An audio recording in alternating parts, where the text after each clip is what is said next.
internet connections, electricity, you name it, books. That's because the bulk of the money is going only into paying the employer, and there is very little that is going into the investing in the infrastructure or the apparatus that the learner has to use. And I think the fault is in the structuring right before their era, which they would also should have changed, whereby they sort of gave up on schools or acknowledged that they're incapable of supporting the schools from a state level, and therefore introduced the SDA committees. And it has become the burden of the SDA committees to then say, Isusu Pachikoropelu, we need a bus. So how are we going to make sure that we get a bus? Isusu Pachikoropelu, we need computers. How are we going to make sure that we get computers? Which then caused the disparity amongst the population. If an SDA committee is set up of people that are in, let's say, CPT, they can come up and say, okay, we'll increase this amount on our school fees. They have the liberty to do that, or we'll collect this amount from our students and their teachers, then we'll get ourselves the computers. But people in Rushinga cannot do the same. People in Nyadoa, Nyakomba, the peripheries, down there, Notito, cannot do the same. They cannot amass the same amount of wealth. So already then you have a dispersion, a great difference between the learners because of how the state has given up control or participation. So I think I would want a government that is ready to also correct that, take back the mentor, and not just to the point of paying for an educator. Because what you notice now, even if we have 1,200 schools that they've brought up, they just put up a block, which is just a building, and called it a school. Then they just sent an educator there without sufficient resources. And what they're simply paying is the educator. But what about the resources that the educator has to use, especially for communities that are challenged? You see, so that's why I was saying the numbers can tell you and can even fool you to say there is some kind of progress. But you have then to look at it in a holistic. Tadine, I'll give you the next minute, but you can still stay on the speakers. Then you can go ahead so that we can revolve around. All right. Okay. So I'll try and land it in a minute. Unfortunately, I didn't cover everything I wanted to cover, but there are other promises that they made in the manifesto. Hopefully, we'll be able to go through each and every one of them. But you look at, for instance, the rehabilitation of vocational learning centers. They have also not been able to do that. We talk about, even you just want to look at Harare Police Station. Harare Poly, it's not performing to the level that it was when it started off. So the rehabilitation there is not true. Then they've tried to revamp, like I think my sister was saying, we're still using the colonial system. No, we are not. They've brought up a different one, which is a point-based, which is a earn as you go kind of method, and which is very practical. But they cannot back it. They do not have a budget to back it. So the education has actually changed significantly within the 5 years as compared to what we were doing in the past 5 years. They now have folders and stuff like that. If you hear students talking about that, that's a totally new approach to it. However, that is capital intensive, and the government does not have the money to back it. Therefore, it will lead to results at participation as compared to previous data, because you have a new method that is capital intensive. You don't have the capital to back it. Thank you very much, Tadini, and I will definitely come back to you for what you have just left out. But I would want to test Dr. Maifa if Mike is all right now. After which I will go to our next speaker. Dr. Maifa, if you can speak now, can you quickly comment on what has just been said by the previous speakers? Thank you very much, Comma Denford. I could hear almost everyone, but I apologize for that technical problem. The mic was just removed from me, but I could hear. So let me just thank everybody who has given their contributions. We are totally in agreement that things are not okay in Zimbabwe as far as education is concerned. Let me comment on what Mkoma Tadini just said. It's okay to give a promise to say we are going to do this, but it's even better if you give a time frame, and if you give a description of the quality that you want to bring about. And Mkoma Tadini clearly explained there to say, yes, buildings were put up there, but the quality, the education, the curriculum changed, but the quality, do we have the resources to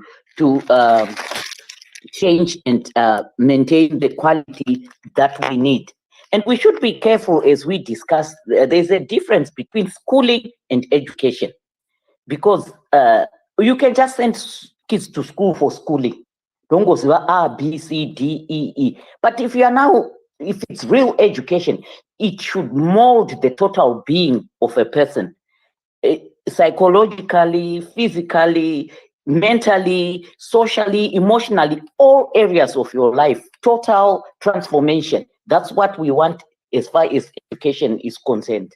So the environment and the curricula itself has to really make a difference.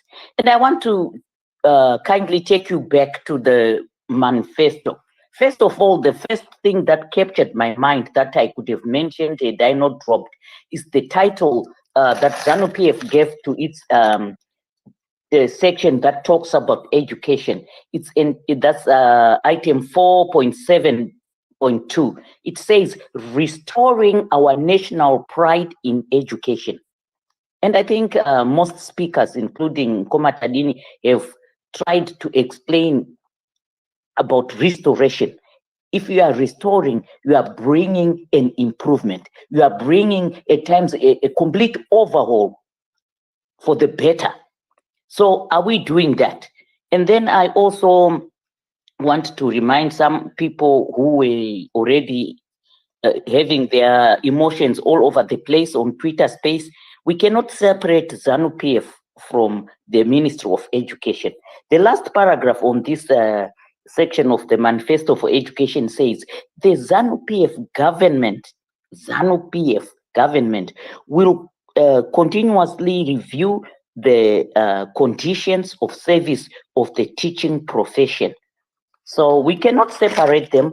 And without wasting time, let me yield back the time to you, Koma Denford. It's a good thing people are coming up with numbers to justify this. Thank you, Koma Denford.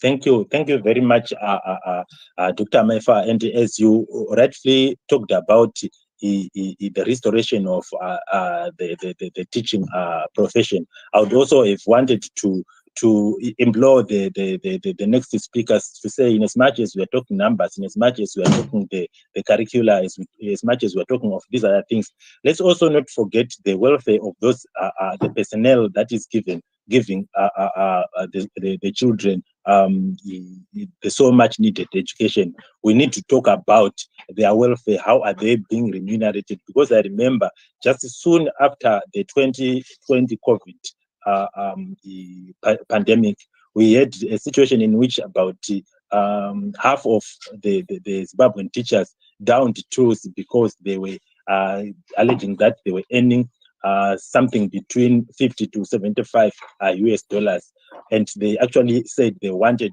it reviewed upwards to around 500 US dollars. So as we deliberate, let's also not forget about them. But let me give Mkoma Dobbs a chance to speak, and let's restrict our submissions to the 3 minutes that I've talked about. Go ahead, Mkoma Dobbs. Yeah, thanks a lot. Don't hesitate to remind me if I went over, because I still have a lot of things to discuss. Yeah, but it's their own constitution or what manifesto to say what they write, the ZANU-PF. So we are not being political. We are analyzing to say what we have been promised by ZANU-PF, to say how does it go. I will probably start with they promised us to construct schools in all resettlement areas acquired under land reform program. And they even went further to ensure that within every 2 kilometers, there will be a school. But even if you go to other areas which were just communal lands, schools are still further away, about 30 kilometers or so. We really struggle with sometimes to send people our kids to school because of rivers, if there's flooding, if there's the other issues.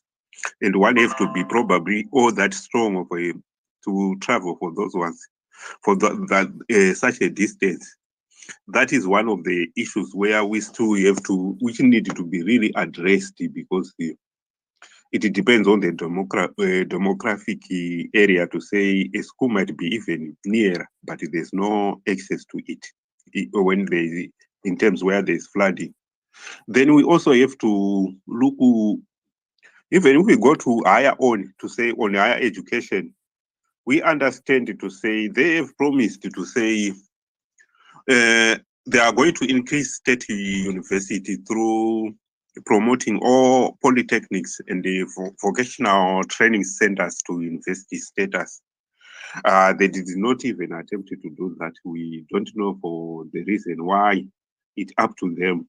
But what really, the issue which really disappoints us a lot is probably the issue when they promise to say they are going to give loans to all the students in our national learning institutions, and they did not even attempt to do anything. At the same time, the manner in which they increase the university fees is very disappointing. It's very frustrating even to the parents themselves, because we find out to say probably a semester just open when kids are already, when students are already attending this case, then suddenly the university fees are increased.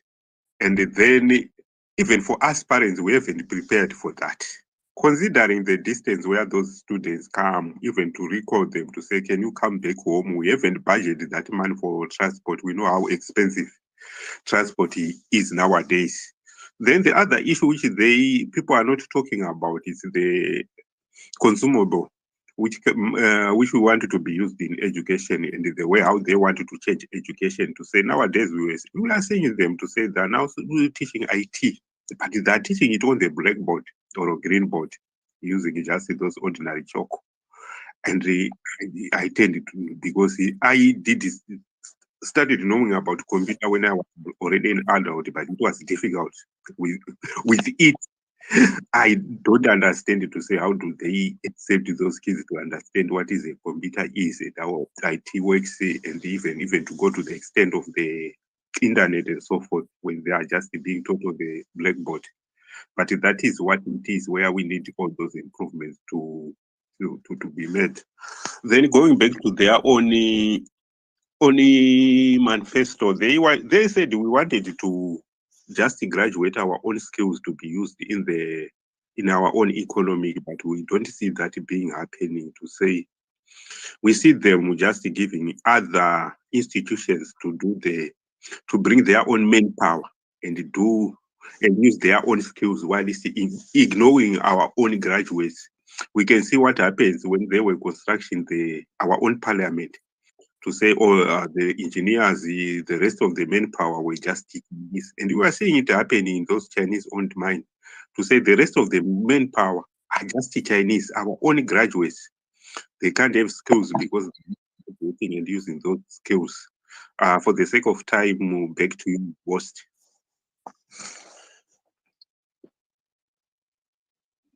Thank you very much, Mkoma Dobbs. I think, unfortunately, I don't see anyone that could bring about a divergence of views. Yeah, okay. Let me go to AZ Zimbabwe. Let me go to AZ Zimbabwe. After which we go to Mkoma Zimbabwe. AZ Zimbabwe, go ahead. Right. There are a lot of contributions here, very positive contributions, and very true. Unfortunately, unlike others, such as he's very good with these numbers. And I'm not that good with numbers, so I'll give my submission from the point of policy. Like, I mean, and I understand the policies better. And the problem with Zimbabwean education, and not only should we say Zimbabwean education, but probably with the rest of African education, is that the manifestos that we get are akwanise kusolva problem edu yatinayo kuti pane apa contribution yekuti if you look at China, people can actually go outside of China to be educated and then to come back to China and let that education benefit the Chinese people, right? But what we do here in Zimbabwe, at the very most, tikatogonesesa tenda dzidzisa vanhu vakati wandei in a class of 60 40 students makaenda kuuniversity. Those who go to university, maybe let's say in pa 20 vachona, 10 vachona ndo vakasara vari mastreets vari muZimbabwe, 5 3 vakabudirira vanenge vari mumakambani mumehama dzavo or politics. Kana vazhinji vachona vakabuda vanenge vachienda kana kuti kunze kwenyika. That's how we do. We educate to export. So the problem that I think that has to be also be addressed. If I'm going to give my analysis of the manifesto, where it lacks for me, I think inequality on what exactly are we supposed to educate people about. Most importantly, I'll go back to the core values of one of the problems that we have in Africa. We want education to solve our problems as Africans, to get rid of poverty. We need to make sure that education helps us develop as an African, as Africans, as Zimbabwe as a whole, right? Africa at large. We need education to be instrumental to doing those things. But how do we do that? Can I pay education actually, address our problems? The biggest problem in Africa, like, or let me say specifically to Zimbabwe, we have a very big problem of industries. And when you talk about industries, okay, we have got the primary industry, those people who deal first hand with resources. To the secondary industry, and once I could process those resources and come up with end products. So for the tertiary industries, and I don't go provide my services yet.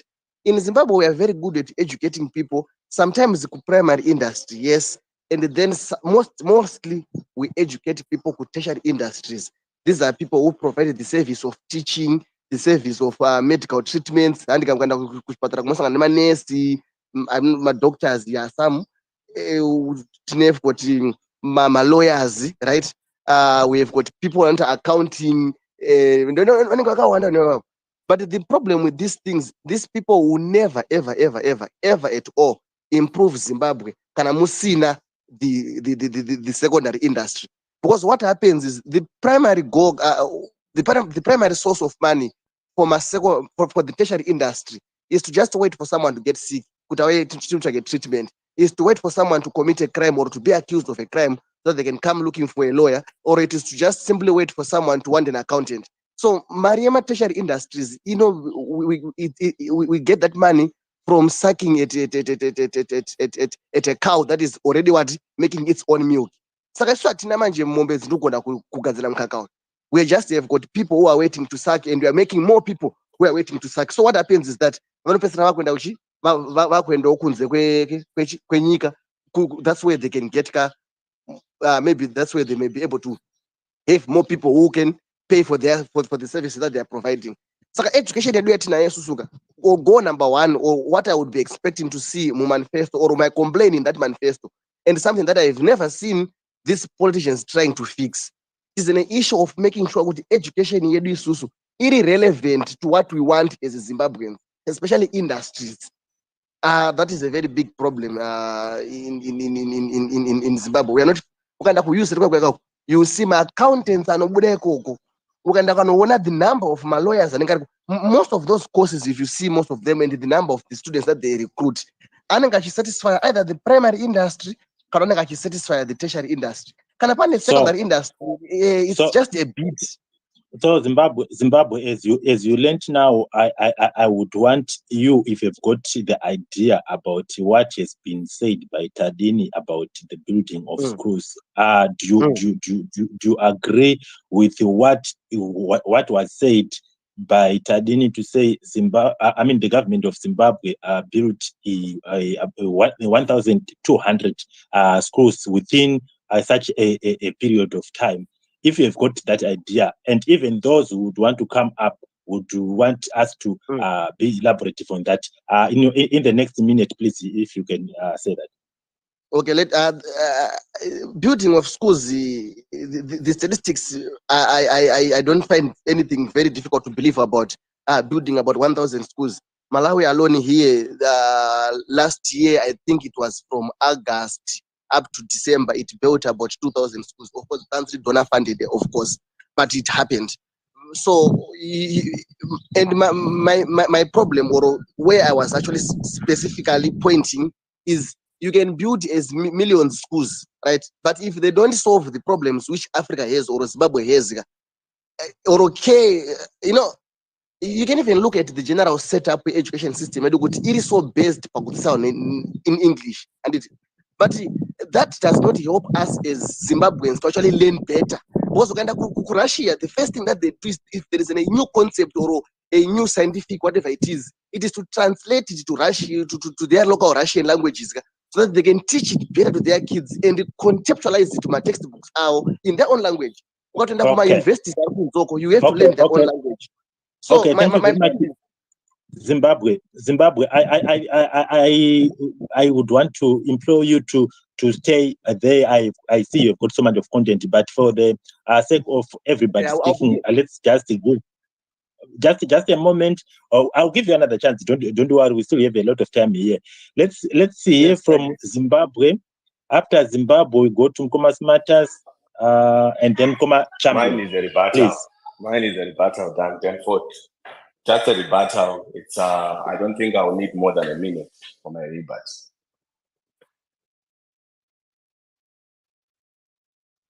Okay, you can go ahead. Nkoma Smarters, as you said, it's gonna be taking that. Yes, just a minute. Yes, I wanted to really to just set the record straight.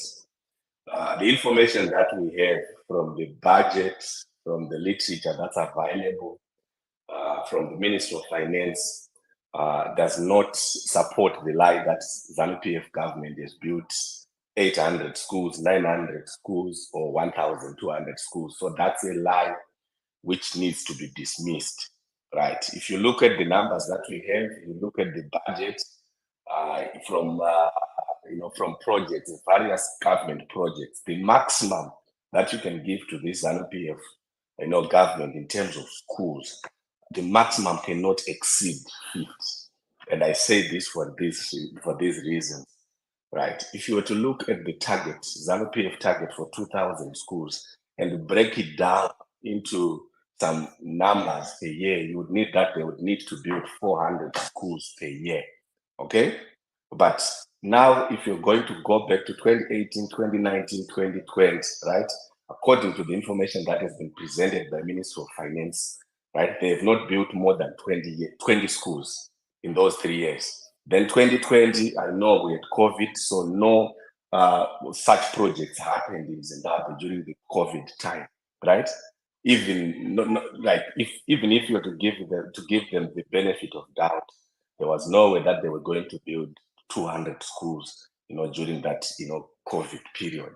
And the available literature again does not support that. So now, if you put everything into context, if you put the budget, the reports, parliamentary reports, I don't know where this number came from, the 900 number. I was shocked, right? If ZANU-PF was to build 1,000 schools in 5 years, I would be very much shocked. If this thing happened, maybe it happened around 1980 or 1990s, not right now, because we know ZANU-PF in terms of their prioritization. They will never prioritize building of schools because of the budget amounts that are involved there, and how they will not be able to scandalize these projects and also loot.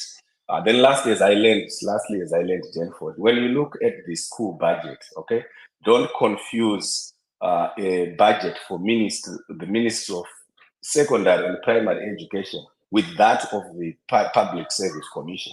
The teachers are paid through the Ministry of, the Public Service Commission.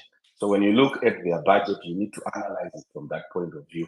Then when you look at schools are built through the infrastructure development and government projects. So when you're going to bring some numbers here, let's look at those budget lines and ask questions around those ones. Otherwise, we'll go back to 2013 and present some information that's not correct. Thanks. Thank you very much, Thomas Matters, and I'm happy that you bring numbers and you actually gave a correction. I didn't take that into cognizance, but thank you very much about that. This rebuttal that you gave was related to Tadin. I'm not too sure. I'm sorry, Mkoma Zimbabwe. I will just get Tadin if he would want to respond to what Smarters had said, or I can, Tadini, do you need to respond to that, or I can just go ahead? Yeah, I'll respond to it and say it's important to listen to what I said, because then you'll notice that we are not arguing. I said this is what is presented by the statistics of the Ministry of Primary and Secondary Education. This is their statistical report of 2021. Anyone can Google it. It's a public document. It says that it built 958 primary schools, 236 secondary schools between 2017 and 2021, taking the total number of schools to 10,147. This is what they are presenting. So this is what the government ministry is saying that it did, right? Now you can choose to believe, and I think I made this very clear, that you can then look at that data depending on how you trust the government and say, okay, let's assume that they're being honest. Even if they're being honest, it doesn't make sense, because you can just put a block of a house there and then just send a teacher, because they also report that we've been able to increase the number of teachers that attend there. It still doesn't make it a sufficient school. So this was me running on the assumption that what they've reported is true. And I don't see where the rebuttal is. I think what he's stressing is you shouldn't believe the data, which again I pointed out to say you can choose to believe it or not.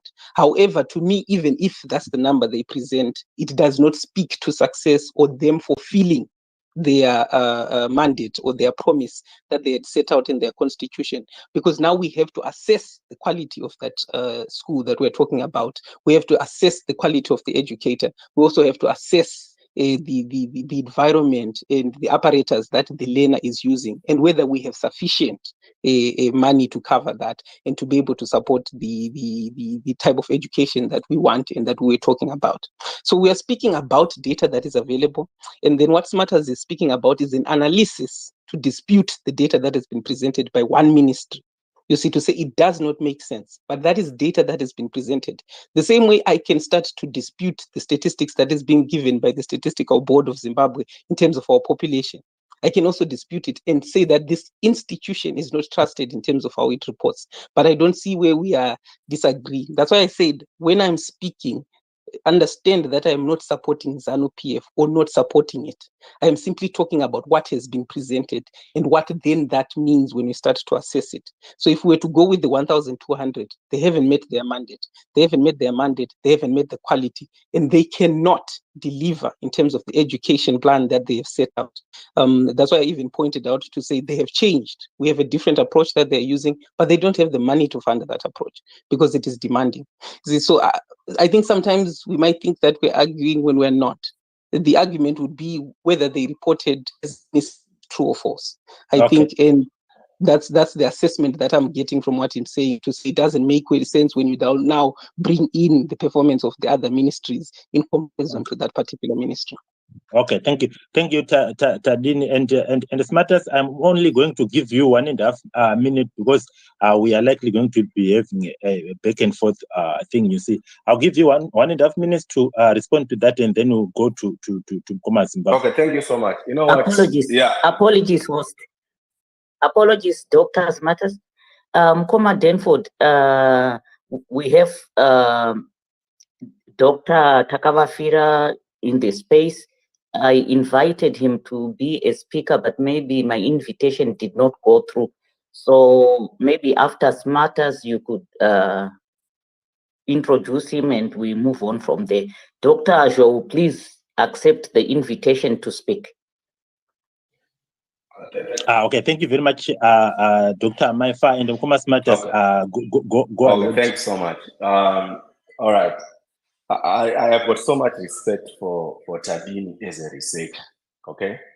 And I respect him for this reason. When he's putting through his arguments or his analysis, there's one key thing that he pays attention to. it is the bibliograph or the reference, the source of information. Okay, so when it comes to present, obviously it doesn't just come up and throw in some numbers, but he pays attention to where those numbers are coming from. So I was just expecting him to just read through that article, right, where he's bringing in the 1,200 and some of the things that were pointed out in that report, because we cannot leave this space now believing, with people thinking that the government built 1,200 schools, right? Just by picking a report, a claim that was not supported by anything. It was just a claim, right? In a Herald, where Herald was saying they reported that the government built 1,200 schools, and this was according to something that was said by the Minister of Primary. Then you now want to cite that as information that's coming from the Ministry of Primary and Secondary Education. No, that's not it, right? So that's where my rebuttal was mainly based on, to say, right, we are presenting figures. We are just not going to go on Wikipedia. We are just not going to go on Herald and say, okay, I saw 1,200 in Herald, and this is said to have been, something that came from the ministry. Then we'll come and, try to put that as arguments, because somehow I felt it was a misrepresentation. Not that he had the intention to lie to us or to confuse us. No, that was not the issue. But the issue is on source of data. Where is this coming from?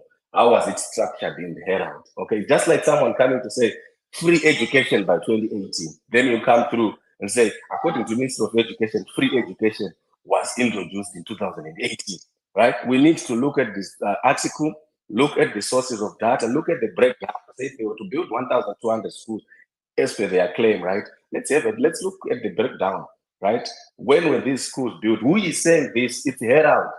They are saying they got this comment from the Minister of Food. When was this comment made? Then try to look for that information from there, just to try and see if there's credence, in that report. So for me, I'll give them 50 according to the numbers. I'm trying to look for the numbers. It's unfortunate those numbers we cannot find them, but I don't think this regime managed to build more than 50 schools in the past 5 years.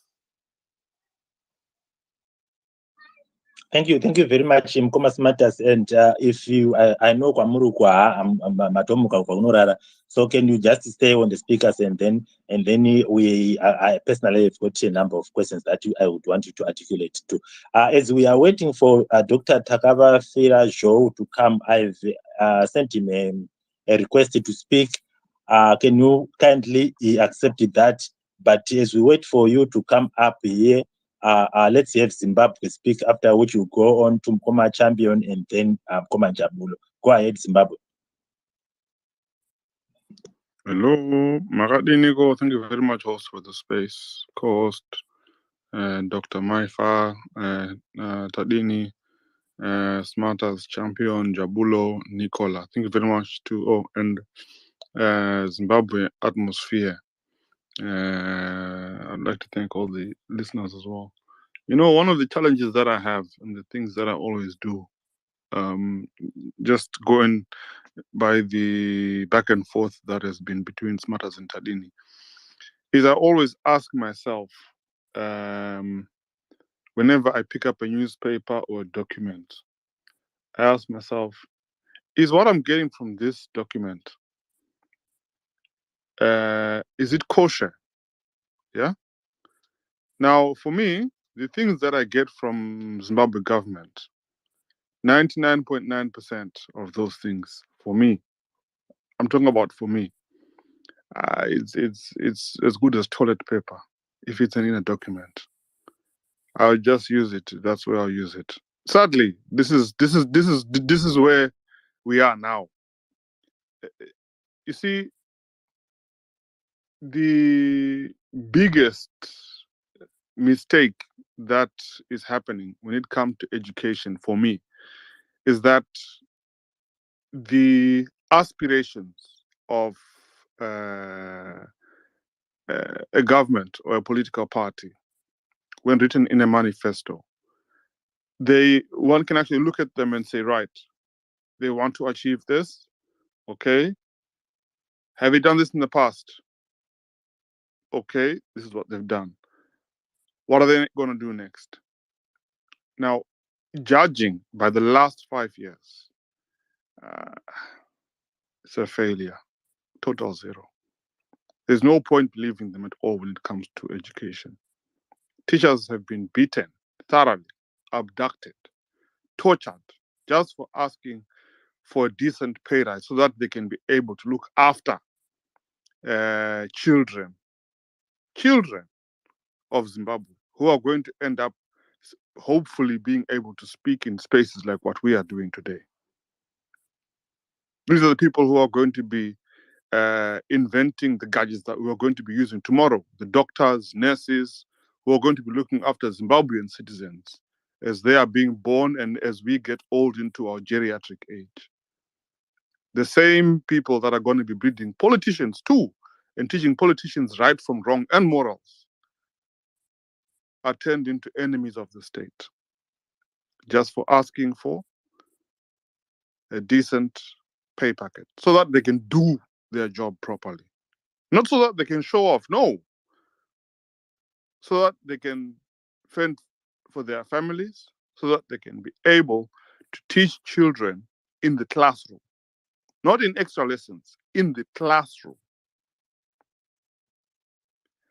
I dread to think what is going to come up next, given that the evidence that I'm seeing here is that there's no one that is willing to offer a rebuttal. Thus far. What that tells me is that those that would normally offer a rebuttal in a space like this are likely acquiescing to exactly what I'm saying. They agree with the sentiments that I'm coming up with, and they see no point in shaming themselves in offering a rebuttal. Because, quite simply, they just don't have a leg to stand on. I'll land there and say I'm very sorry if I've offended anyone. It's just I want a better Zimbabwe where people are going to be able to debate issues like this and dealing with just facts only. The fact that I don't think the facts within themselves are credible, for me, it's an indictment. Thank you. I'll land there for now. Thank you, Zimbabwe. I wouldn't also want to believe there isn't there is anyone who doesn't want to see Zimbabwe come right from where it is today. But thank you very much, Mkoma Champion. You can go ahead and go to Mkoma Njabulo. Dr. Takawafira, we still implore you once again to come up and give us what you prepared for us. Mkoma Champion, go ahead. Thank you, everyone. Hello, everyone. Mukatarisa, if we look at their manifesto, they were talking about from education to skills, skill-based economy, knowledge-based economy, educational loans to students at local institutions of learning, construction of more universities, transformation of polytechnics to vocational training centers, to university statuses. It's not a surprise that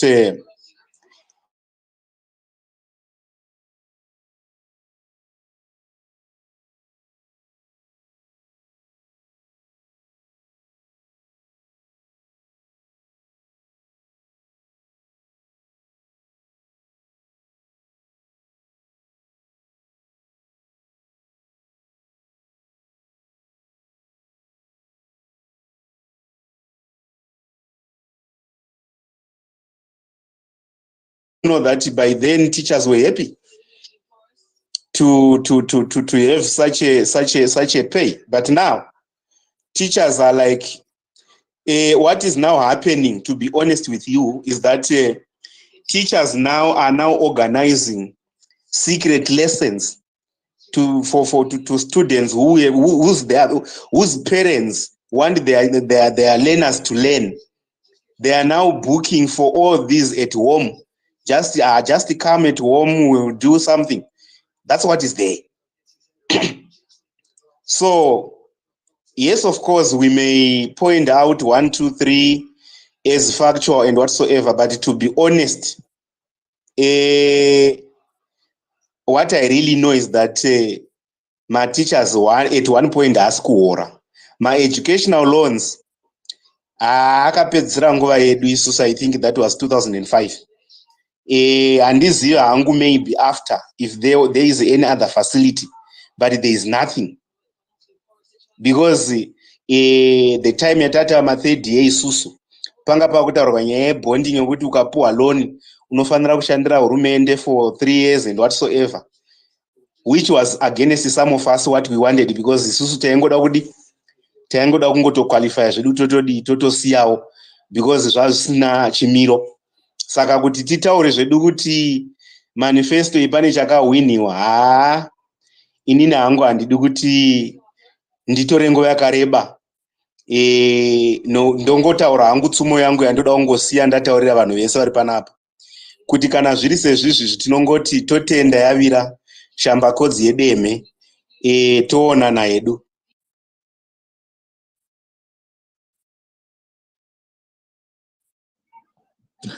Mukoma Manu, so right. Thank you very much, Mukoma Manu, with your submission.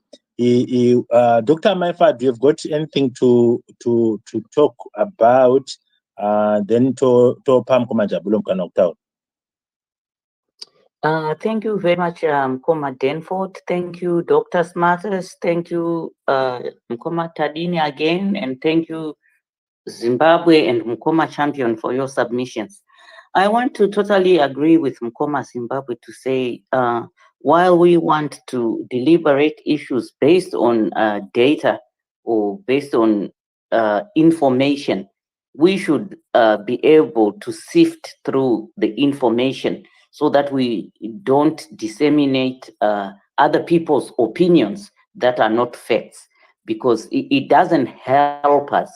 We all want a better Zimbabwe. We all want Zimbabwe to be a good country, and we want our education system in particular to be functional. We are scattered all over the world because our own education system is not functional. So if we lie to ourselves to pretend to say things are okay, then we'll keep going round and round in circles. And let me go back to Dr. Takava Afira. I know you have been having technical problems with your technology there. If it is possible, you could give me a WhatsApp call, and then I will open my mic so that you address us through the WhatsApp call, if it's okay with you.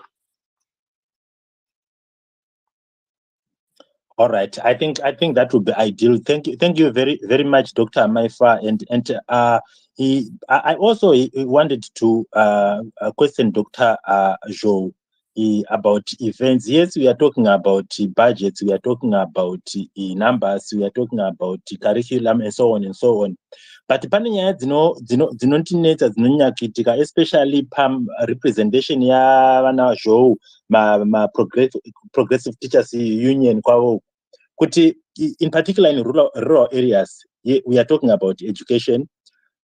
We have had problems of teachers who were accused of participating in politics. If these teachers are participating in politics but inclined to the ruling party, they do not have any problem. If a teacher speaks his or her mind, his or her independent mind about politics in Zimbabwe, which is not pro-ZANU-PF, then they are going to be having problems. We have teachers who actually lost their lives because of what has been happening, them being perceived opposition members, and them being, in particular, principals, headmasters, they are being told, Varku influence our Chikoro, and so on and so on. And some were raped, and so on and so on. What is the role of trade unionism as far as protecting those teachers, and what can they do? Is it constitutional? So we wanted to have answers from you, but as well, even Repopma speakers, we expect us to also diversify our discussion to get to such issues. So that is not bad, because ZANU-PF pa manifesto yayo vakataura nyaya yekuti they want to uphold constitutionalism, and by so doing it means vanofanira kuregera vanhu vachoose zvinhu zvavanenge vachida, including matichers iwayo. So these are some of the things that I thought you should also include. Ngoba Njabulo, you can go ahead. Good afternoon, everyone. I'm hoping everyone is okay. Quite a very relevant discussion that we are having. I wish we could have more discussions like this to look into things that are affecting the present and that are going to become a burden also in the future. Because if we don't address the issue of the education, this is going to be a problem in the future. It means we are not creating a future, a prosperous future that we want for Zimbabwe if we don't really look into the education system. But I just want to go back and address the issue when we look into these issues of manifestos and stuff like that. You know, one of the major elements as Zimbabweans that we haven't really looked into is that we have always been good in paper as Zimbabweans. We have always been good in paper. Go even up to today, look at our track record, what the report from the World Bank, look at the inflation, look at the promises, even the World Bank has written about Zimbabwe. It's quite amazing. But you go to the ground, the practicality, the reality on the streets, it's totally opposite to what the World Bank has even written about Zimbabwe. You see, Zimbabwe has always been good in paper. I don't know why. You go back into Zimbabwe, you go back to ZANU-PF's manifesto since 1980.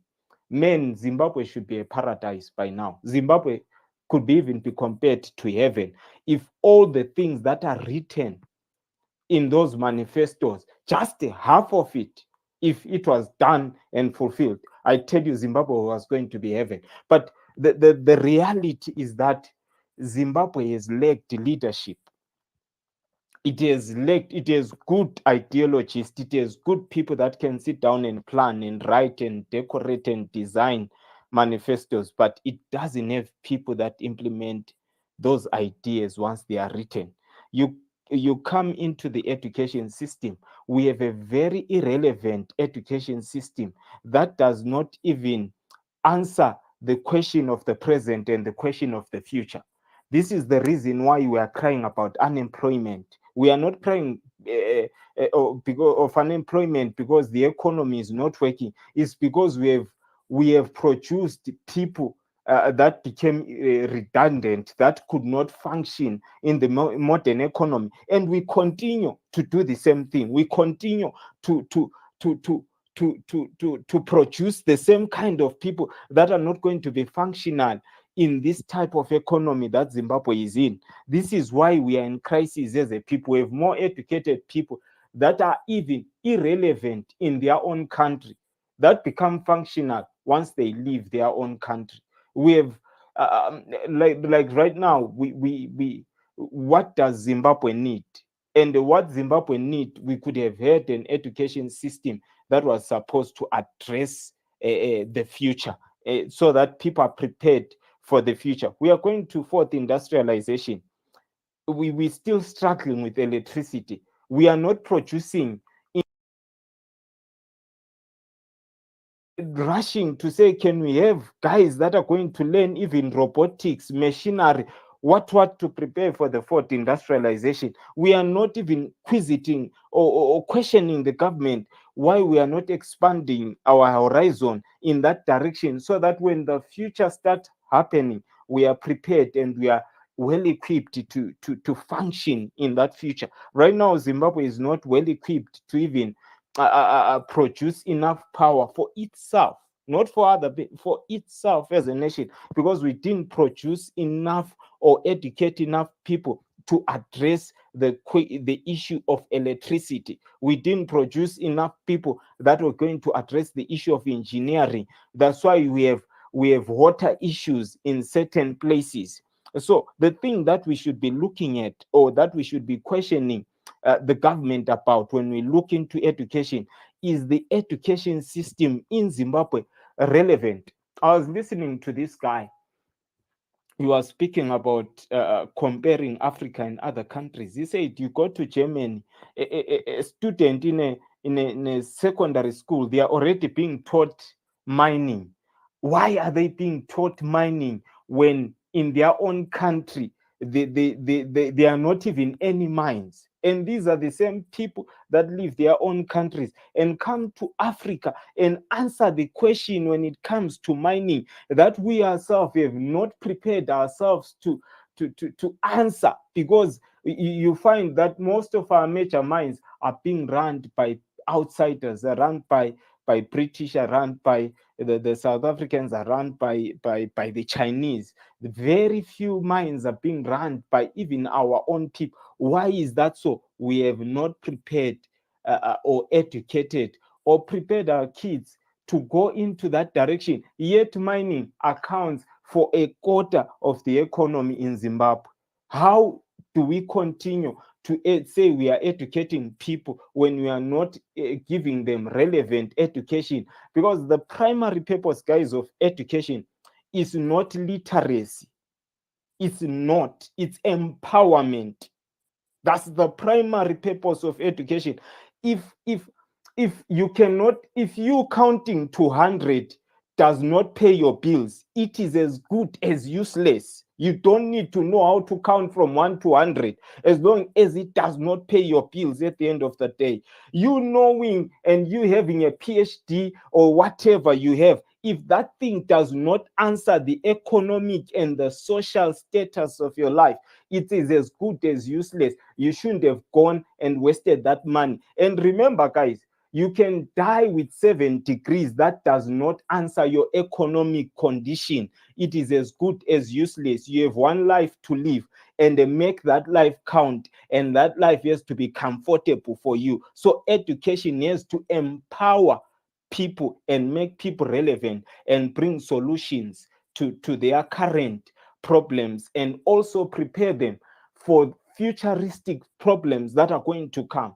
The reason Zimbabwe is in crisis is because it educated people in the wrong curriculum that does not respond to what Zimbabwe is facing. If Zimbabwe educated people to answer the Zimbabwean problem, Zimbabwe was going to be a world-class country as of today. Whatever, I'll say this in just a minute, then you hand over the mic to others.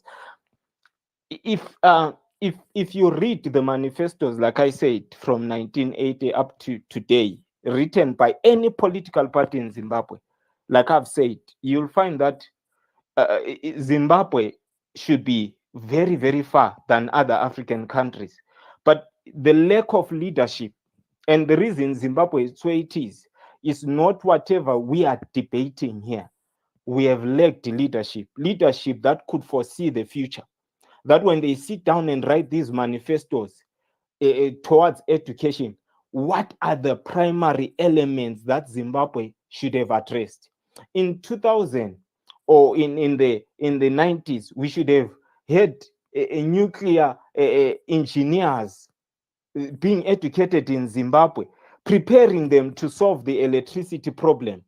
We should have been educated people that know how to assemble solar panels in Zimbabwe so that they could have solved the electricity problem. We should have educated people that knew how to plan and how to build dams that could have solved most of Harare, Bulawayo, water crises that we are facing today. We are not proactive. We have become reactive. We are trying to survive. We are not even living as a nation. We will never reach that level until we have a generation that we prepare them so that they answer questions that are going to arise tomorrow.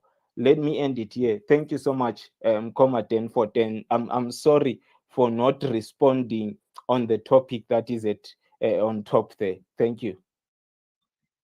Thank you very much, Mkoma Jabulo, and it's something that is so painful to generality of Zimbabweans. I was thinking to myself to say, when remember when this manifesto was put in place, it was just a few months after the coup, and people were so much happy that we could have something different from what we used to have in the late President Robert Mugabe. And their mantra during that time, and when they were giving the manifesto, they were actually saying down with corruption, unity, and employment to everybody. So when we talk about them actually condemning corruption during that time, most Zimbabweans would have thought that now I think things are going to be done differently. But here we go, we are in 2023, almost a few months to go for an election. What we are talking about in particular about education, if we can, I have to count from 1 to 10, what exactly can we talk about in as far as the successes of what their manifestos were of their education. But Nicolette, you have been with us for some time. I think now we have got something to share with us, after which we will go to Commerce Matters. Thank you.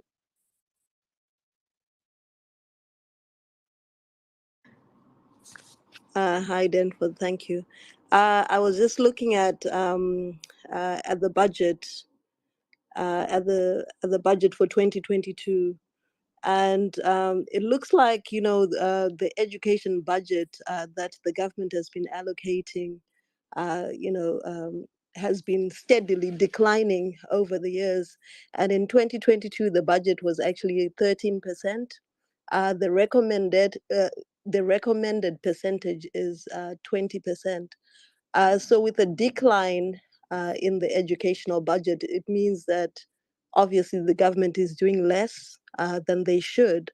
And we're seeing the impact obviously in the quality of education that our children are receiving. And I think Hopewell just posted a couple of stats where some schools had 0% pass rate at all level. He was posting that just now, and some other schools that are also, learning in the rain. Basically, they're sitting in puddles whilst they're learning, and all these are issues that are not being addressed. And I'm just yeah, I'm actually just brokenhearted that there's been a steady decline in the budget. How can there be a steady decline when there are greater needs in terms of the education? So something is seriously going wrong, or something has already seriously gone wrong. And unless we address these issues, I think we are, rearing a generation of children who are not really going to be prepared for the future. And as the gentleman who was speaking before, we are not adapting our education to the needs that we currently have at the moment. I think that's all I'll say for now. Those are very worrying statistics. Thank you.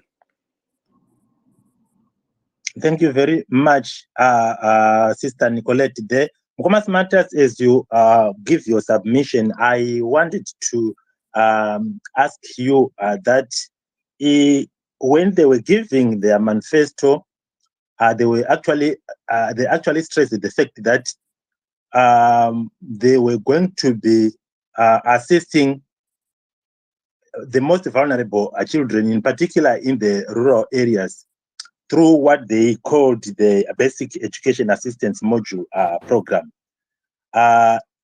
Do you see the most vulnerable and marginalized pupils within our schools being helped by this program? More specifically, as we have realized that by the end of 2019, the BEAM program was owed an estimated $81.7 million US dollars. Do you see the students being helped? Go ahead, Nkomas Matters. Thanks for the question, Comrade Denford. Maybe if you could allow Tadini to go first, then I'll come after him. There's something that I'm just working on.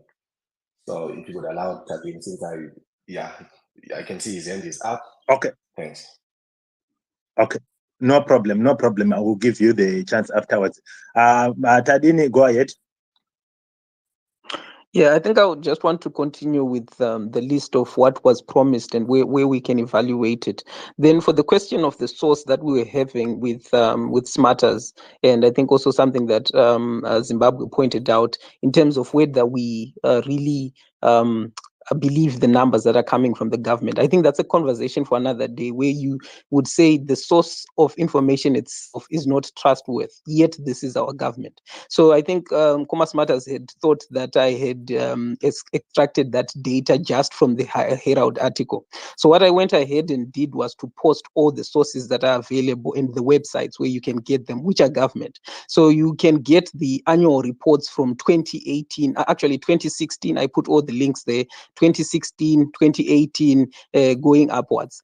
Be patient with the website. It's crazy in just trying to download the document, but they're about 7 megabytes. And this is where the information actually is, which is where Herald is extracting it. So if there are lies there, when we now try to bring in the other ministries and say, does it make sense? Then it's already speaking to a greater problem. That what the Ministry of Education is saying does not tally with what the Ministry of Finance is saying that it has been able to achieve. So what does that make us say about our government? So I've put out all the states there.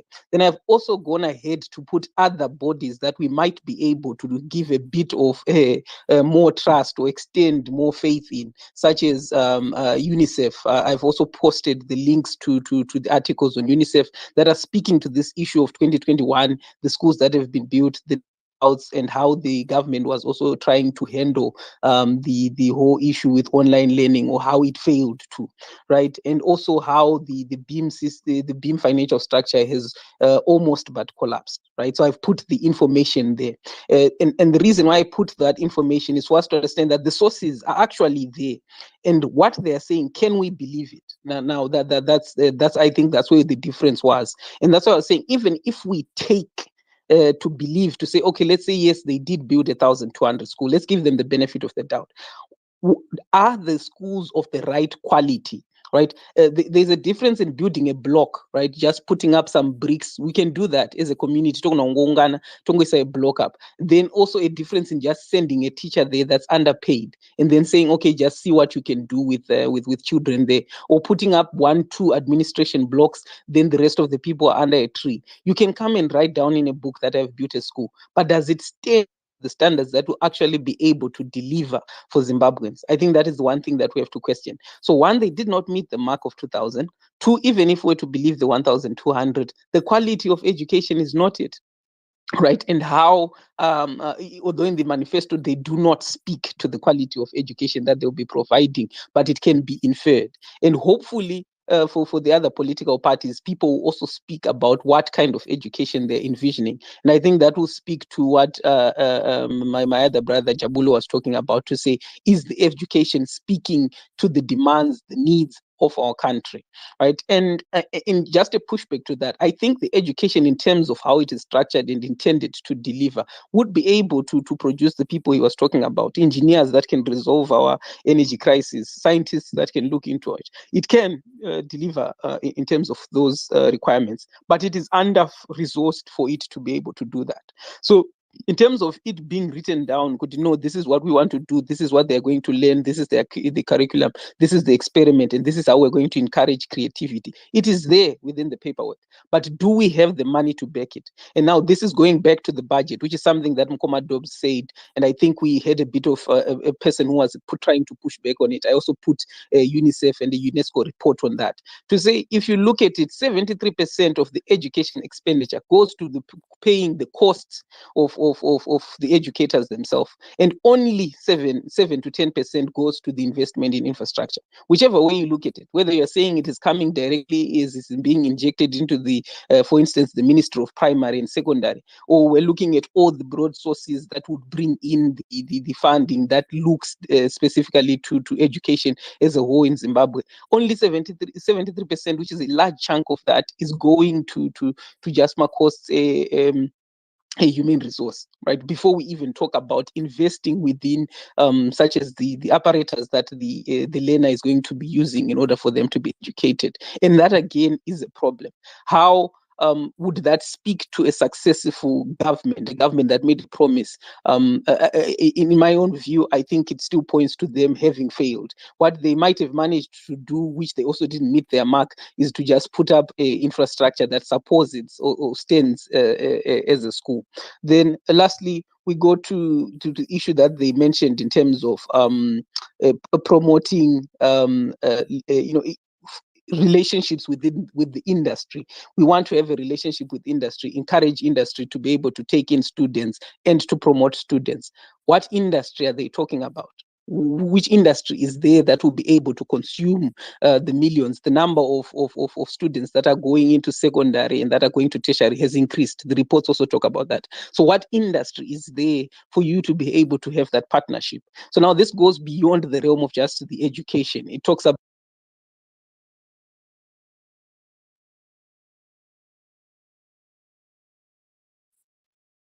so even when they were writing that goal, it depended on their success in terms of the economy. They did not succeed. In terms of the foreign investment that is coming, I think another person touched on instead the Chinese institutions, the Chinese and how they're investing. They are also bringing in their own professions. So again, that relationship cannot be built between industry and academia. That relationship cannot happen with the current partners that we have in investment, mama Chinese entities. And the majority of what we are doing within their work, even in the parliament, is the manual, the meager jobs, and that is not going to speak to what they wanted to achieve here in terms of education.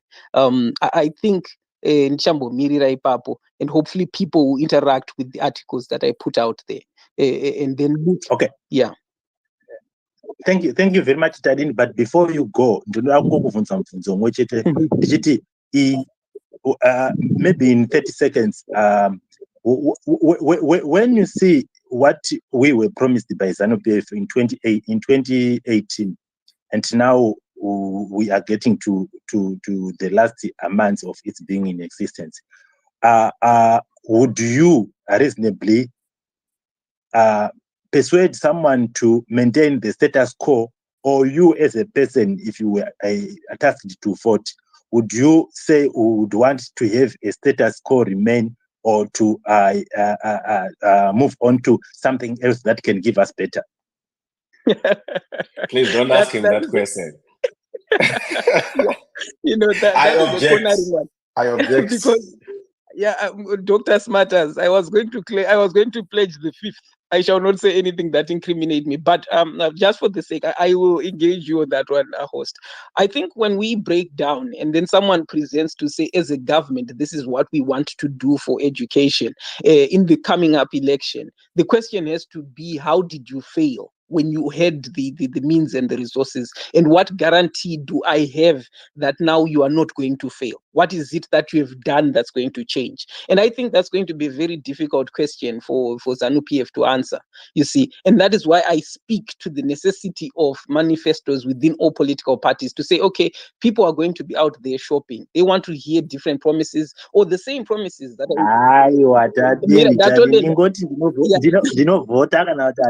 as simple as that. The next one. Okay, thank you. Yeah, so I wanted to say, so if you look, the shopping is, even if you have the same promises, the difference is going to be how do you deliver it? Then people are going to see, okay, this can do it. It's different from someone who has been doing for 5 years and has not been able to actually give back on that one.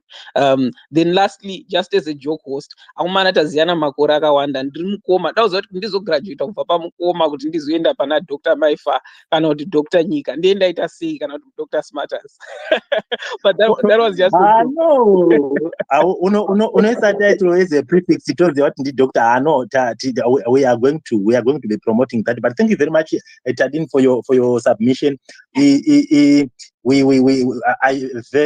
very much interested in hearing what you tell us here, and this is what we expect from within our spaces. Dr. Smarters, before I come to you, let me give this chance to Dr.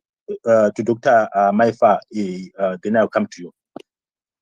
Thank you, host, and thank you, Sister Nicolette, and thank you, Mkoma Njabulo and Tadini, for your submissions. Yes, we have to agree that our education has to be functional. Tikangodzidza A, E, I, O, U, and learning to read and write and end there, we will be going nowhere. So Dr. Takawafira Zhou has been having technical problems, but he sent me an audio through WhatsApp. So when I get a chance, or when the host gives me a chance, I can play that audio. Dr. Takawafira Zhou is the leader for the Teachers Union, the Progressive Teachers Union. He's an educator, he's a historian, and I think some of the things Mkoma Denford can add and subtract. I've known him for over 20 years, and he's somebody who really cares about education, the welfare of teachers, and everything like that. Thank you, Mkoma Denford. Thank you very much. Thank you very much, Dr. Maifa. What we are going to be doing is we'll hear Dr. Smarters speak, and I see we have got new speakers here in the form of God, Mike. We are going to be coming straight away to you, and Mkoma Dobsi, you have just come back again. But let us give this chance to Dr. Smarters. Go ahead, Dr. Smarters. Thank you. Thank you so much, Brother Denford and Dr. Maifa. Dr. Tadini, Dr. Masai, thanks, my brother, for bringing those sources. Unfortunately, I did not, I didn't have much time to look at the documents. Not that I'm going to believe, things that are being mentioned there. And I say this for the following reason, right? Let's look, going back to the topic. The question is, we are reviewing ZANU-PF Manifesto from 2018 to date, right? So let's look at the chain of events from 2018. 2018, 2019, November 2019, we had Kane Matema. I think, that was Kane Matema as the Minister for Primary and Secondary Education, right? He was appointed in 2019. 2 years down the line, he was replaced by Madam Minister Ndlovu. I'm not so sure, people that are on this space, how many of you guys know Minister Ndlovu? She was appointed to the Ministry of, to be the Minister of Primary and Secondary Education. Her name is Dr. Evelyn Lord in 2021. Why Kane Matema was replaced or was removed? Now I know Kane Matema is a minister with her portfolio in the president's office, right? So we do have, so this is over a period of 5 years where a promise was made to Zimbabweans to say we are going to build 2,000 schools. And remember, this is being promised against the, I would say, the vision and mission. If you look at the mission statement for our Minister of Primary and Secondary Education, it touches on the quality, right? It just doesn't, give us the, the quantitative data, but it looks at the quality of education, right? That they endeavor to make sure that they improve the quality of education. And in this, I want to respond to my fellow friend and colleague, Tadini, there, to say, Tadini, if you go to Binga today, if ZANU-PF government can deliver just a classroom block, that's a huge milestone by ZANU-PF standards, right? Don't worry about the quality of desks, quality of, teachers, professors that are going to be sent there. But for the children, that are currently learning under trees, just to deliver a roof over them, and by ZANU-PF standards, that's a huge achievement. And I say this, also having looked at what our fellow brother Freeman Chari has achieved over the years. in trying to, build some blocks for the kids, right? So that's one thing that we want also to look at. Then the other thing is, I want to challenge anyone who is on this space who can come up, right, with evidence that ZANU-PF managed to build over 50 schools, okay? 50 schools in this period, 2018 to 2022. If I could have someone to come up, challenging someone to prove, because we know the appetite that ZANU-PF president has when it comes to, officiating ceremonies to open things, right? So if they are going to make noise about, official opening of a bridge or of a beam, how about a school block, right? So would expect them, to officially open schools in Binga if surely there were schools. If they'd managed to build 1,000 schools, they would be making a lot of noise right now. And would have seen Mnangagwa, not his vice president, would have seen Mnangagwa himself as the president, going through to Binga, going through to Wange, going through to Bulilima, and say, okay, we made a promise in 2018 to build schools, and this is a start. I'm coming here as a president to officially open this school. Yes, I'm not happy with the fact that there are no computers. We don't have a computer lab in this school, right? But the starting point is seeing Mnangagwa at least officially opening a school. This has not happened over 5 years. So that's why I'm putting this challenge. Now, going back to Mkoma Denford's question, Mkoma Denford, you spoke about, attempts to help the disadvantaged through various, school programs. The question that I always ask is, whenever you see ZANU-PF making a promise, one thing that you need to ask yourself is, what's in it for ZANU-PF? Okay? Before you go to the people that are going to benefit, you need to ask your question to say, okay, there's been a promise to build the Mbudzi interchange. What's in it for ZANU-PF? Millions of dollars that they are going to loot, right? That's the question, and that's the answer for you. So if they're going to promise you to say, okay, but for ZANU-PF, they're always looking for opportunities. The moment they come to you and say, we've got this Pomona project, and this Pomona project is going to cost us 300 million. Before you get to look at what Pomona is going to deliver or what Pomona is going to bring to the citizens of Harare, the question or the point of departure is, what's in it for ZANU-PF? Okay? So now when you go back to BEAM programs now, do we have any opportunities for ZANU-PF to loot through BEAM? Yes, they are there. But in terms of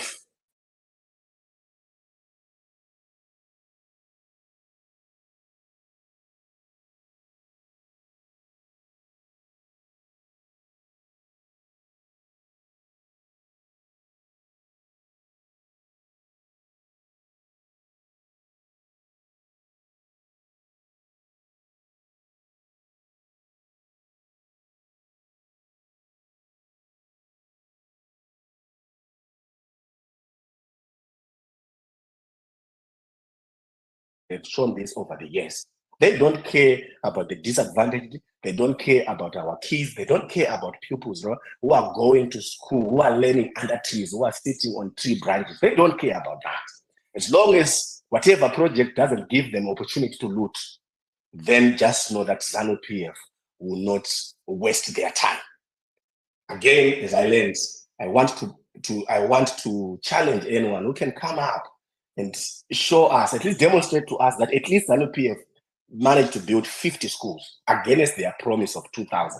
That's why I don't want us to focus on the 1,200, because it's very asymptotic.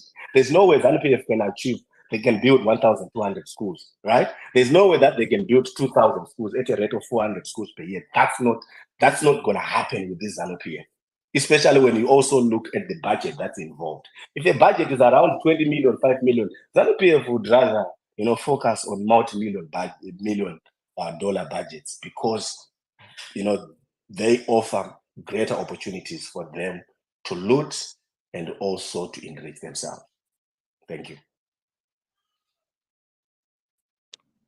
Right, thank you very much, Komas Matters, and I'm eagerly waiting to have somebody who is going to challenge Komas Matters, especially on the building of skills. A lot of things that have been said by ZANU-PF, a lot of promises were made by ZANU-PF. Some of them, they are just statements, and to the objective being to hoodwink our electorate. Unfortunately, most of Zimbabweans have actually fallen into the trap of ZANU-PF's lies, which is very unfortunate, and ultimately people vote for such lies. We are glad to say that our guest speaker, who has been having problems with their network, is with us. Because we are now in an advanced stage of our program, we are going to be giving him between 7 and 10 minutes to just give his side of the story. Dr. Takawafira Joe, as Dr. Maifa has said, is an environmental historian. He is an educationist. He taught in various schools around Zimbabwe, Mutare Teachers College, University of Zimbabwe. He also worked for the African Union at Great Zimbabwe. He is as well a human rights defender. He is as well a president of the Progressive Teachers Union in Zimbabwe. So I would want to believe he's got, actually I know he's got vast knowledge in as far as our education system in Zimbabwe. I will give this opportunity to Dr. Takawafira Joe to give us what he has. Thank you very much. Go ahead, Doctor. Thank you so much. I hope you hear me. Very clearly, you can go ahead. Thank you. Well, in terms of promises made by ZANU-PF in 2018, one of the key promises was free education, which you know that it has not been offered. What is clear is that if any government wants to give free education in Zimbabwe, our calculations have revealed that you need at least $50 per child per term. We have about 5.7 million students, and with our budget, that is 14% of the agreed budget. In terms of Dakar framework, the educational budget must be 20% of the total budget. Our current budget is at 14%, which is far too little to offer free education. So free education has always been nothing but homiletic bellicose, and it is only pronounced towards elections. Now that we are heading towards 2023 elections, they had even started last year that they were going to offer free education with effect from January this year, but it has failed. And even the ministry has now accepted that they are not in a position to offer free education. Our economy has collapsed, industries have collapsed. We've become an economy dependent on South Africa and the neighboring countries. And we are not really producing in terms of our industry. So we cannot offer free education. And I'm happy that the issue of building 1,200 schools has been deliberated. And we can safely say that we have not seen in where such schools have been built in any province, and all what we can say is that the whole concept or conception of lying that there have been schools built in anywhere in Zimbabwe is nothing but a lie. We also want to highlight that we have a deficit of 50,000 school teachers in schools in Zimbabwe. ZANU-PF has failed to recruit simply the 50,000 in order to ameliorate the teacher-people ratio in schools. So the teachers still have the bloated classes where even a single teacher is teaching about 103 pupils. So ZANU-PF has failed. Not only that, the issue that in October 2018, Mugabe left teachers earning 540, and currently teachers are earning less than $40. All that what they are getting is an allowance, but in terms of their salary, it's less than $40. The government has actually put sanctions against teachers, and we are aware that teachers are enlightened group, and this government that also its former teachers in terms of the liberation struggle. You can talk of Stole was a teacher, Mugabe was a teacher, Tenjo Lisale, Takawira, even Muzenda taught carpentry in Shawane for some time. So these people are aware of the influence of teachers in terms of mobilizing students, going to the liberation war and the like. So they've also ensured that teachers' influence is minimal through paying them very little, because the voice of a poor man is never listened to. One crucial issue that must be also be noted is that we have a serious challenge in terms of educational taxonomy in the person who represent the ministry. Initially, in 2018, we had Professor Mavima. His understanding of education left a lot to be desired. It was clear that he was operating in an unfamiliar position. But Cain Matema was the worst ever seen minister of education. One, he did not even have also 5 O levels in terms of qualifications, and he did not know anything about educational taxonomy, and he never wanted to meet with the teacher unions. So he was always running away from teacher unions. The current minister, Lovu, came promising too many things, but he has failed dismally. So the current challenge is that we have people who are running the ministry not on professional grounds, but on political grounds. They are taking political commands. A minister of education would need a professional taxonomy, and it must be run, and any other ministry, even be it health or whatever ministry, would need to be run along professional lines. And this is what we are lacking. We really lack a minister who can stand on behalf of teachers or the ministry, as what Zinga Mtumbuka or Fei Chung did during their time. So the great tragedy is that we don't have ministers of education, and the whole ministry has collapsed, and teachers are suffering greatly. And the tragedy is that even the education system, the running of the education system through ZIMSEC has collapsed. Leakage have become rampant everywhere.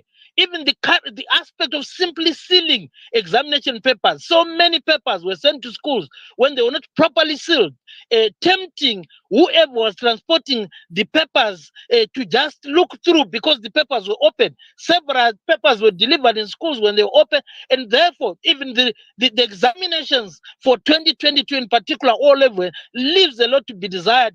And it is surprising that there is no serious interrogation of how the Minister of Education or is monitoring ZIMSEC, and ZIMSEC is simply blaming schools when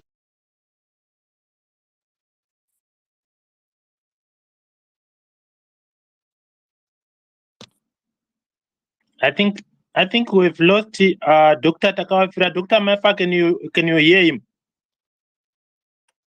I think he dropped. I don't hear him. Yeah, we might have. When he comes back, or if he comes back, we are going to be giving him his chance to just finish off what he was saying. But hey, we still have functional schools, but otherwise we have a situation where teachers who are the most critical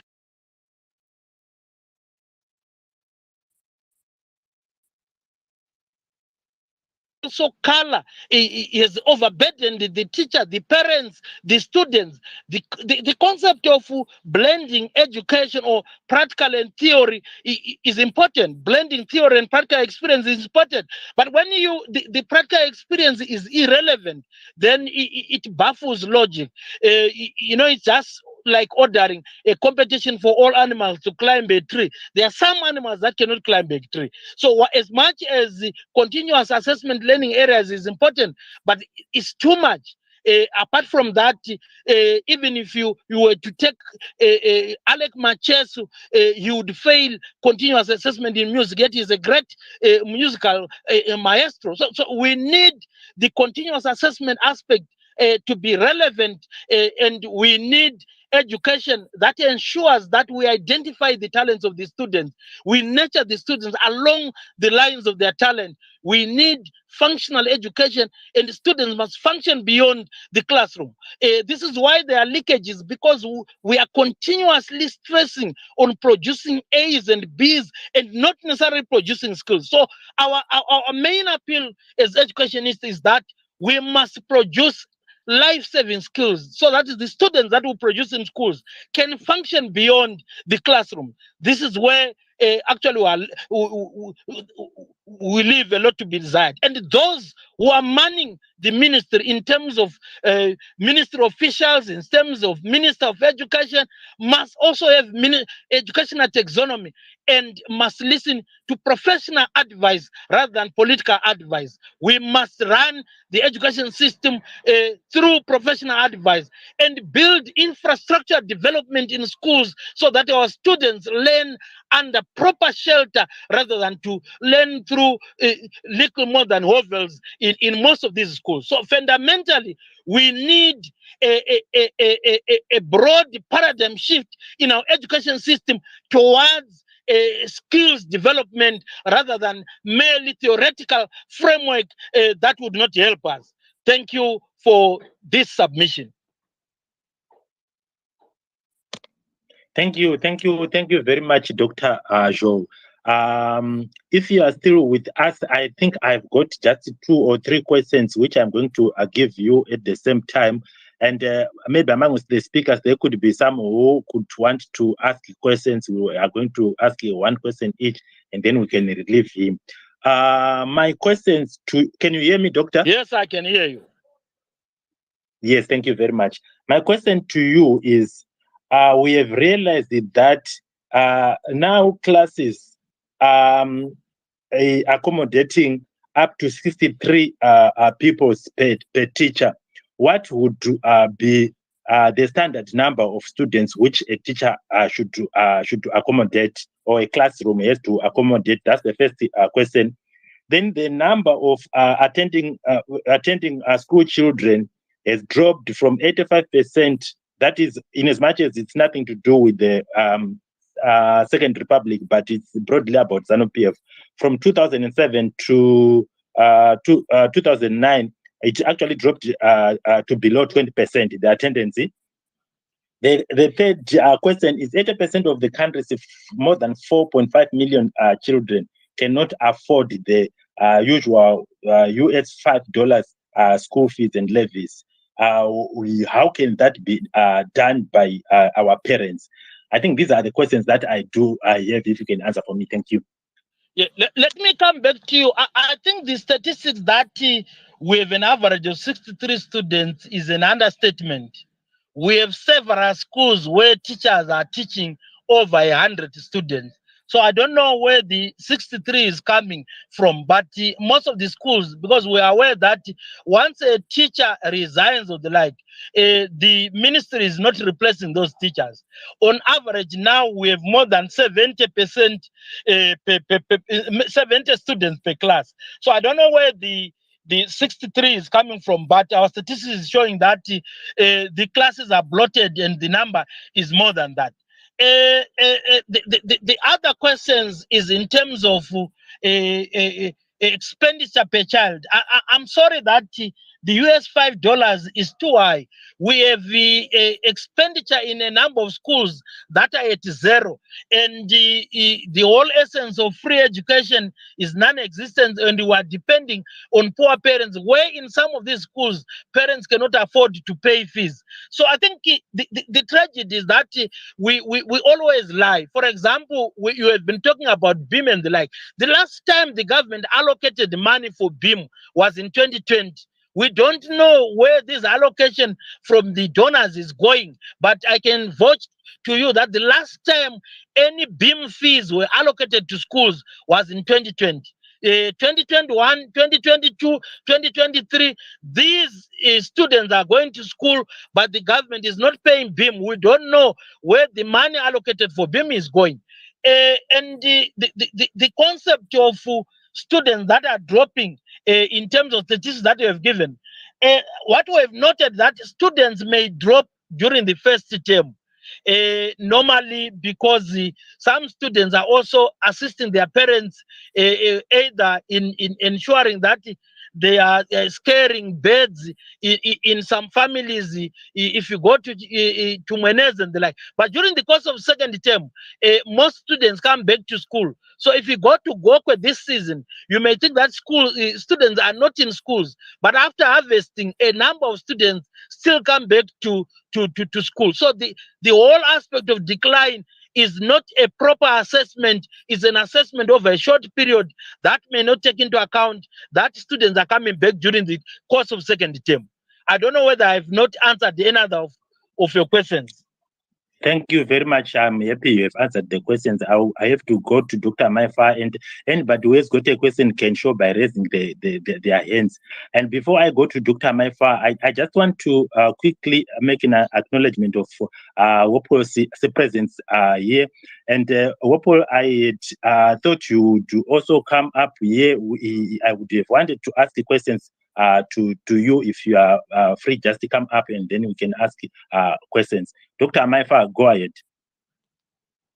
Thank you, Comrade Denford. I want to thank Dr. Shaw for his informative submission. He's a person that is on the ground. So whatever he gave us, it's 100% true because he's in that system. He is on the ground. My only question or comment to Dr. Shaw is, what role can the teachers' unions play to correct this situation? And I'm also concerned, like, too many unions are sprouting, and I don't know if you are now fighting with one voice, or instead of solving the problem, there is now disagreement in these unions. Thank you, Dr. Shaw. Thank you very much. Professional unions can proffer professional advice to the ministry. But the challenge is that you proffer professional advice, but you are not responsible for its implementation.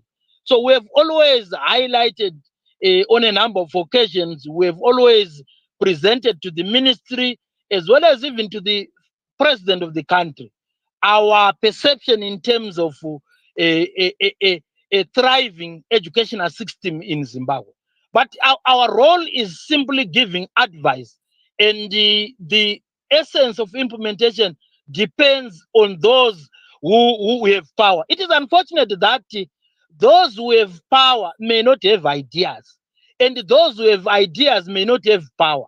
So as much as we have ideas, our role basically is to give those who may not have ideas and who may not even want to implement our ideas, the ideas. But those we gave ideas may not necessarily need those ideas. They simply need to maintain their power, and they invest in the maintenance of power. In terms of really teacher unions, I don't think we have more than 4 teacher unions in Zimbabwe. The majority of other teacher unions are created by the government. You have teachers for ED. Surely, how can you have teachers for the employer? The very person who is underpaying teachers, then also then you have teachers who are crediting the employer for underpaying teachers. So in terms of teacher unions, I don't think there are so many. In terms of credible teacher unions in Zimbabwe, I think there are 4. I don't have problems in that. And even those who claim that they are teachers for ED, we have no problems. When it comes to real issues, addressing the issues affecting teachers, they have nothing to address in terms of representation of teachers. They are simply megaphones controlled by the employer. But surely they also disturb us. One of the key issues is that you may have multifaceted unions, but we must always agree on fundamental issues like teacher salary, because we don't have a particular, we don't have shelves for any particular union. All teachers are underpaid, and under normal circumstances, teacher unions must agree over basic issues like teachers' salaries, conditions of service, and the like. And surely we try to build a united front, but as always, the government is very good at sponsoring the yellow unions that always praise the employer. But really teachers who are in the field in schools know the really teacher unions, and where it matters most, it is teacher unions that are realistically that have command. But of course, the government has deliberately created teacher unions, as in the case of a dictator. When you look at Hitler, Mussolini, there were teachers for Hitler, teachers for Mussolini. That is always a classical device of dictators to at least have diversional methods, promising stands, etc., things that will never that will never materialize. Unfortunately, we cannot manage teacher unions through promises or through firefighting. You can only manage through addressing the salaries and conditions of service of teachers. Thank you very much, Doctor. There, you have just said it eloquently. And maybe my last inquiry from you is to say to you, is to say, since our topic is the review of ZANU-PF's 2018 Manifesto on Education, and I would want to believe you've just gone through the manifesto, and you have seen the successes, if any, and the failures. So, as you stand there, I would want to find out from you, how would you rate in percentage the successes of what they pledged to us thus far? Thank you very much. Perhaps as an educationist, I could be too harsh on them. But if I give them 5%, I think that would be suffice to the effort they've done, because they've actually reversed even a lot of progressive issues that were left by Mugabe. But there's hardly anything I can credit for them, because the salaries, they've cooled the salaries, the conditions of service are worse, to the effect that teachers are not now enjoying 3 months leave, and the classes are bloated, the support rate is not there, teachers are systematically targeted, and the whole essence of collective bargaining is not there. We have always urged that we must respect Section 65 of the Constitution, but we are far and far moving away from Section 65 of the Constitution, and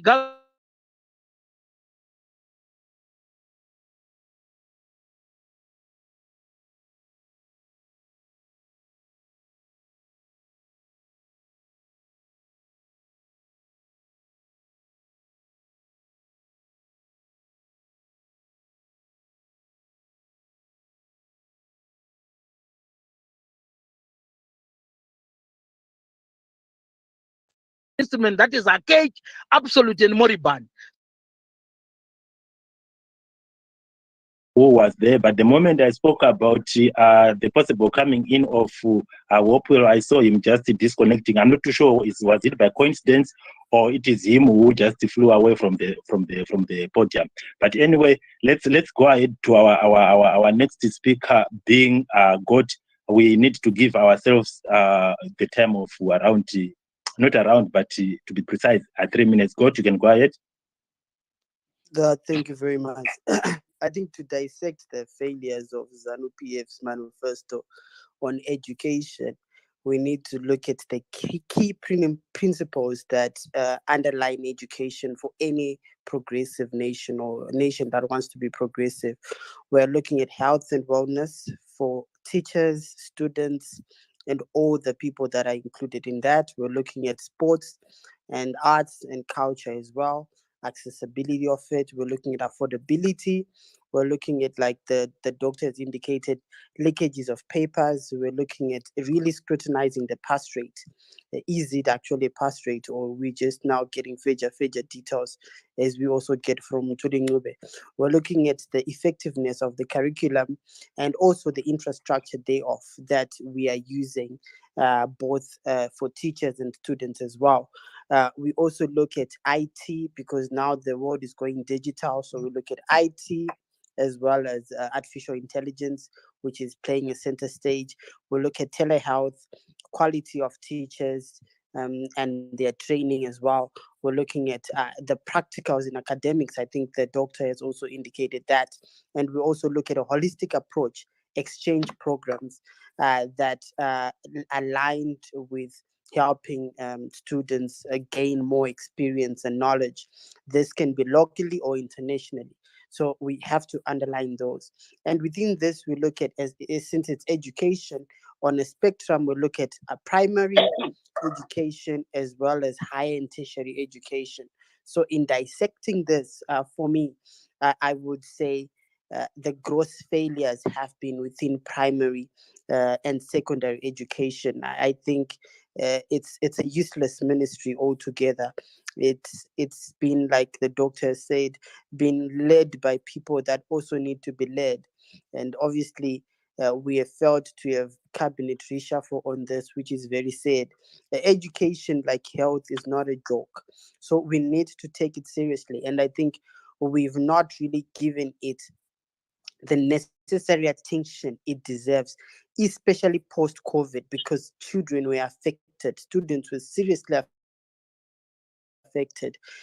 I think at one point, I had a grade 4 student who was not able to know what 15 plus 15 is, because they had jumped 2 grades because of COVID. And our system was not prepared or was not put into line to see the impact of what COVID had done to students. That is the biggest problem we've had. It's a hurdle that we've not really underpinned. And as a result, even the current pass rates that are coming, someone getting 15 A's, I get to question the credibility of of it as well, because the educational system has not allowed in any progressive state of things in terms of primary education. I then also look at the sports and arts and culture, which also underlines in terms of physical activities. I've never seen a useless ministry as that which is led by Kirsty Coventry. What is ironic about this ministry is the minister is female, the the deputy minister is female, the permanent secretary is female, but we still see gross incompetence in that. And I'm thinking, where are we going? So Rain, just a moment. If I can ask you, Ryan, there to say, don't you think that the incompetence of the subordinate is a reflection of what the principal entails?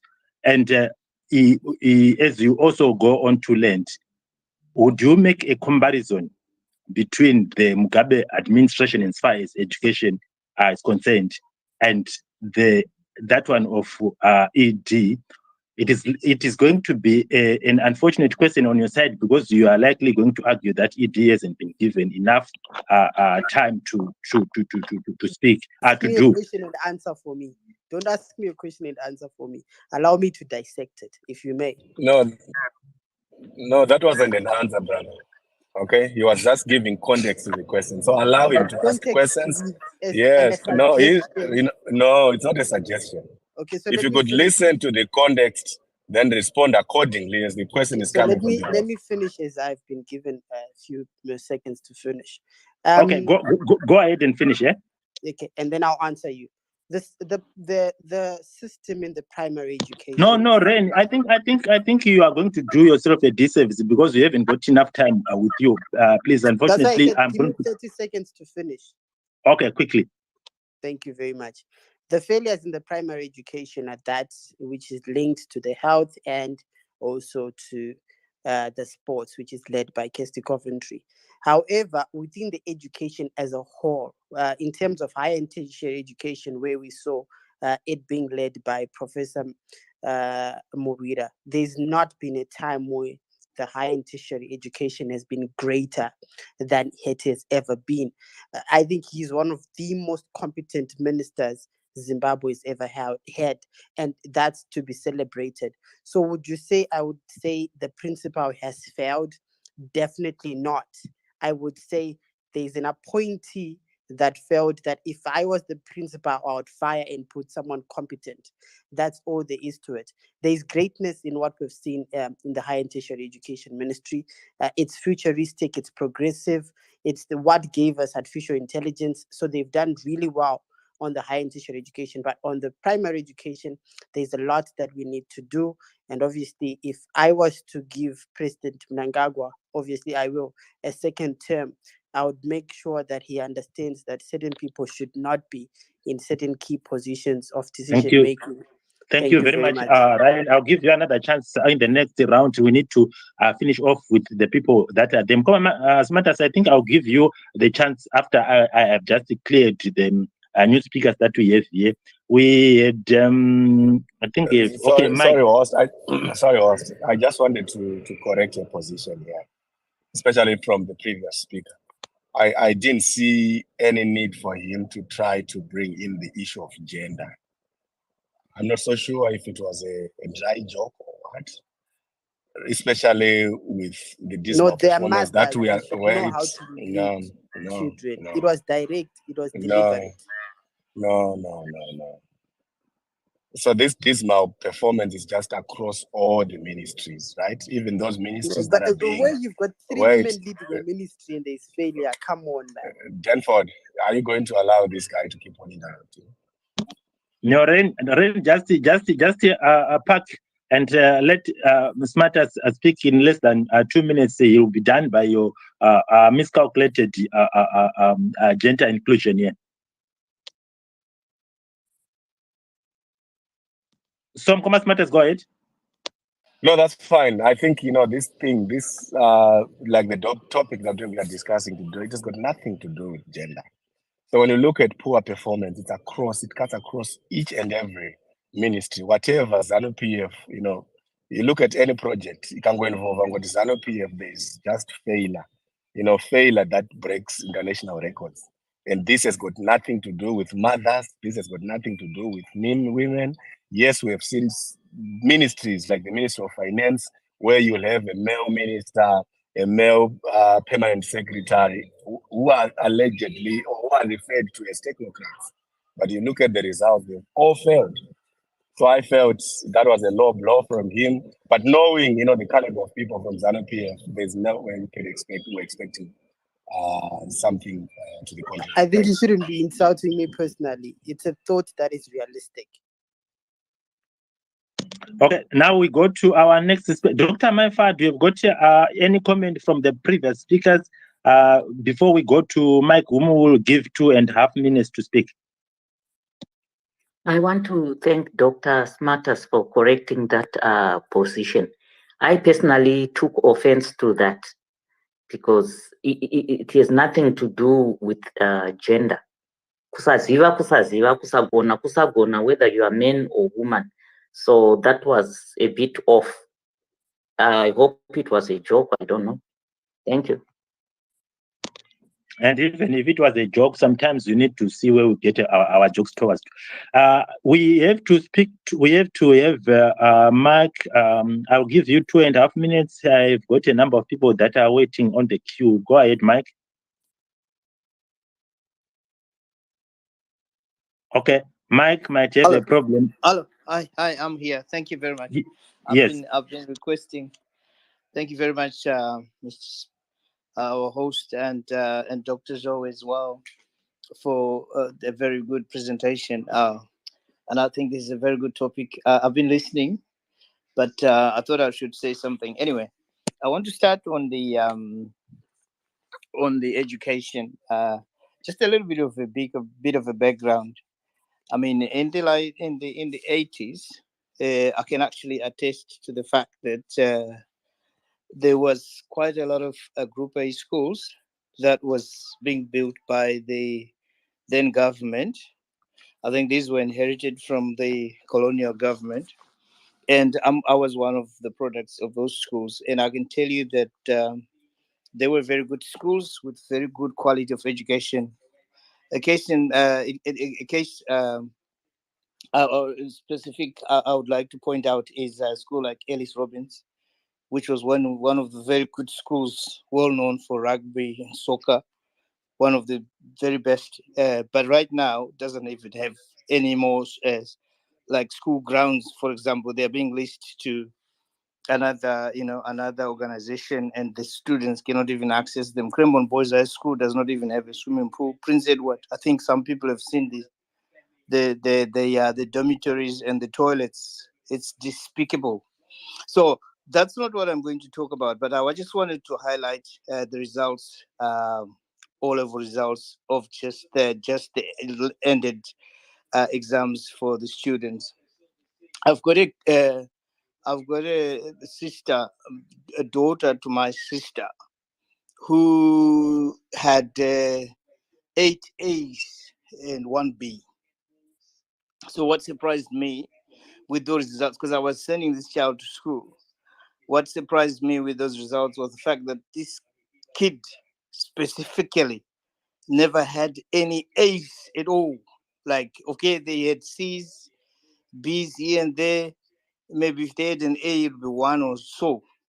How come at the end of the O level, at the end of the school year, or the fourth year in high school, a student will have 8 A's in 1B when they've never had straight A's? This was never a straight A student. So I then wanted to inquire more, and I asked the mom. I said, what happened to this child? Well, how come she now has all A's in O level? Then the mom said, oh, I had to pay extra lessons, all the teachers to come in and do all the extra hards for the exam. Still, I have got questions. We have compromised the standards of education in Zimbabwe. And I don't think that it's important for the government to talk about building 3,000 schools when right now most of these students are not even going to school. They're not studying. Teachers are not being paid. So why are we so fascinated about building 3,000 more schools? We have a lot of schools. Some of them they're owned by the missionaries, mission schools, boarding schools. We have a lot of high schools. Why don't we consolidate and improve the quality of education? I mean, what's the benefit? Like, for example, look at the countries like our neighboring countries like Tanzania, look at Zambia, for example. Okay, they might not have as many schools as we want, but we have enough schools in so many areas such that if we improve the quality of education. I remember very well back in the day in the 80s. Okay, students used to travel long distances. Of course, we can say that perhaps that might not be the case now. But if we improve the quality of education right now, we can actually be able to support those regions. Schools can have school buses, say kids that are coming like 10 kilometers away from those schools. And the other suggestion I So have so so is, so so Mike, can I ask you a question as you prepare to learn to say yeah. we have just realized that ZANU-PF has deliberately been lying and misrepresenting promises to its citizens, and knowing that uh, such a misrepresentation after their term of office, they are likely to be voted out. Why do they continue to give such misrepresentation, knowing that they are going to be voted out in 1.5 minutes time? Can you respond, please? Yes, this is it the same question you've asked. You see, this is for me, this is one of the questions I always have in my mind. Why is it that people keep on voting for a government that lies to it all the time? I think that what my answer to that would be that I think for some reason our people are gullible. We do not look at substance and quality. Okay, fine. Right now they can say that there is almost 28% pass rate for the O level. What about the other 60? Like say the other 72% who have not been able to pass anything, and some of the schools had 0 students passing. So what I'm saying is, I think our people, whether or not by default, they keep on voting for the same mediocre, instead of them looking for quality. I was thinking that this government, if they were smart, they would partner with the people in the diaspora. There's a lot of people that are willing to support. I know Okay, for okay, example, that's so many. that are we willing to donate school books Mike, we and can so always come back to you. I'm just doing that because of our restricted time. thank you. Because of our Thank you. restricted, yeah. Thank you very much. But Thank you. I just wanted to make a comment on what you said. That it could be gullibility on the part of our electorate. You are not bound to be responding to this, though. My take on that could be. It's not an issue of people voting for the same ZANU-PF, but it's because of the electoral administration that has resulted in us assuming that ZANU-PF has been voted into power more oftenly. But thank you very much. I'll give this chance to Jessica. Your 3 minutes starts now.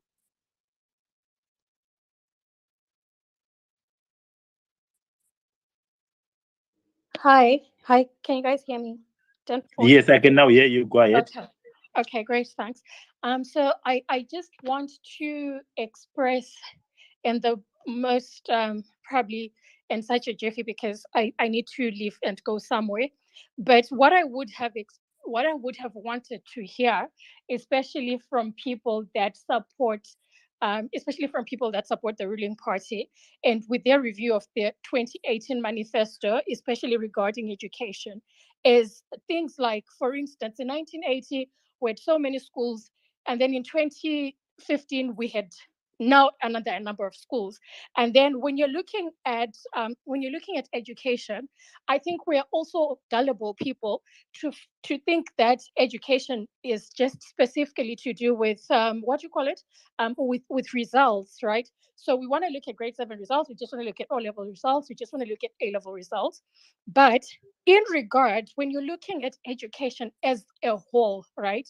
And I'll give in comparison to our previous 2018 manifesto regarding education. I know I was quite big on the economic side of things, but I also understood the education side of things, which was a lot to do with talking about distances of students when they travel. That needs to be put into account. Has that been managed, right? And then you're also talking about teacher-student ratio. I think we'd also talk about access to internet for students all over, because you'll find that in rural school areas, right, maybe kids don't have as much resources, but then students in urban areas would have so much resources, right? And then we'd talk not only about just those facilities, maybe it could be school blocks, it could be more schools, but you're also talking about financing the education, right? So in Zimbabwe, we've got like a lot of students that are disadvantaged, whether orphaned, whether deaf, whether they're autistic. There needs to be special schools that address those kind of things, and financing such schools, because you can tell me today, I'd be happy to know that we do have a very big funded school for autistic children, right? Where they can start from the time when they're 3 years old to the time they're 21, where they can actually do something that can help them, right? So I think right about 2018, we had some Dokora minister, right, who had a new curriculum altogether. I think the MDC was also talking about having a new curriculum that is inclusive of our cultures and all of that. I think there are also like a whole lot of other things. I could go on and on regarding STEM programs, right? Increasing STEM programs, not to only start when you're in Form 3, but then to also start when you're probably like in primary school. We're talking about vocational schools. So some people don't actually want to go the route of grade 1, grade 2, grade 3, grade 4, grade 5, up until university. We always think that is what it should be like. But then there are people that are very good with design, and they could actually start when they're 12. So for me, when I was looking at it, I was looking at it in such a way that when you're talking about education, you need to start from in 2018, when we put our manifesto, and I read their manifesto, ZANU-PF, right, which is invest in more schools, which has not been done adequately, train or reorient teachers. You should have talked about which professional courses the teachers took, and then you talk about provide educational loans to students. How many students have been able to be provided by the government to finance their education, be it primary, secondary, or high school? Then you give us statistics, you give us numbers, so that we know that if you're talking about another 2023 manifesto in education, then we know that you're moving up or you're moving down. Don't come here, Murira is a good one. No, Dokora was a good one. Olivia Mcheno was a good one. We want tangible evidence. So I can lend. We want tangible, real assets, tangible evidence that if students in 2018 were only able to access money from CBZ, from ZB, from whatever, through government initiatives to only get $300, the government increased that to $600. So you can't come and preach because all of this is useless, especially from the part of ZANU-PF.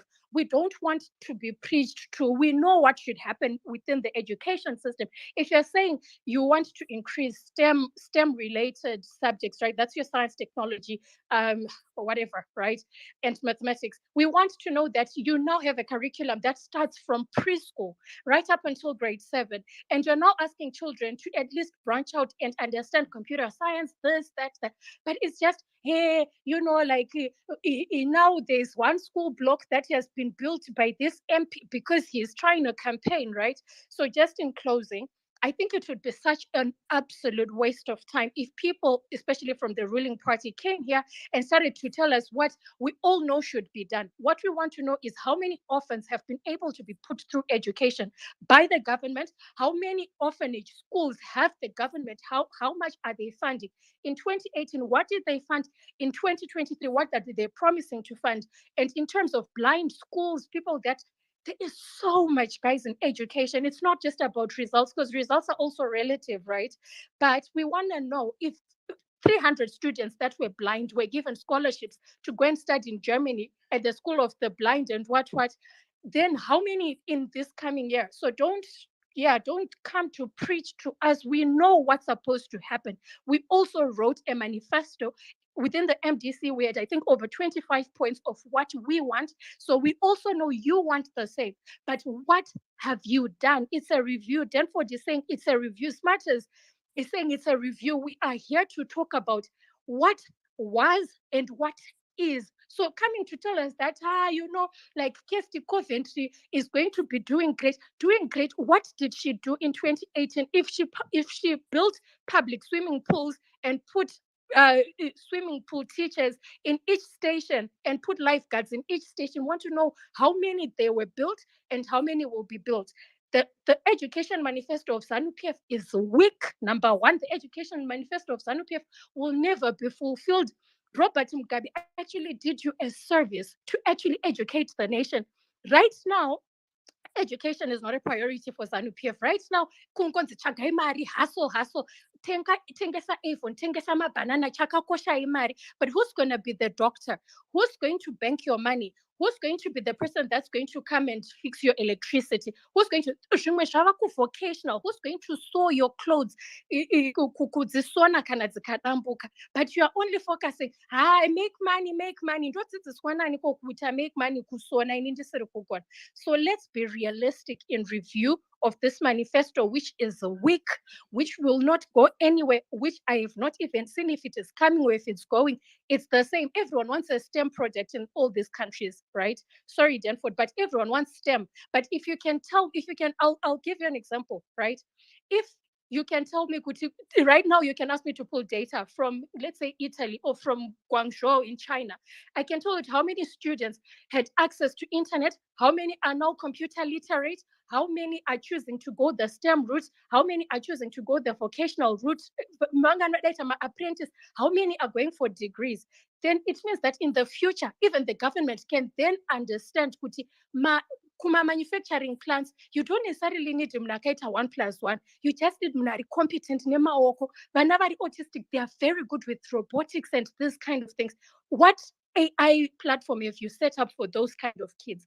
So this manifesto is weak, useless, going absolutely nowhere. Thank you so much.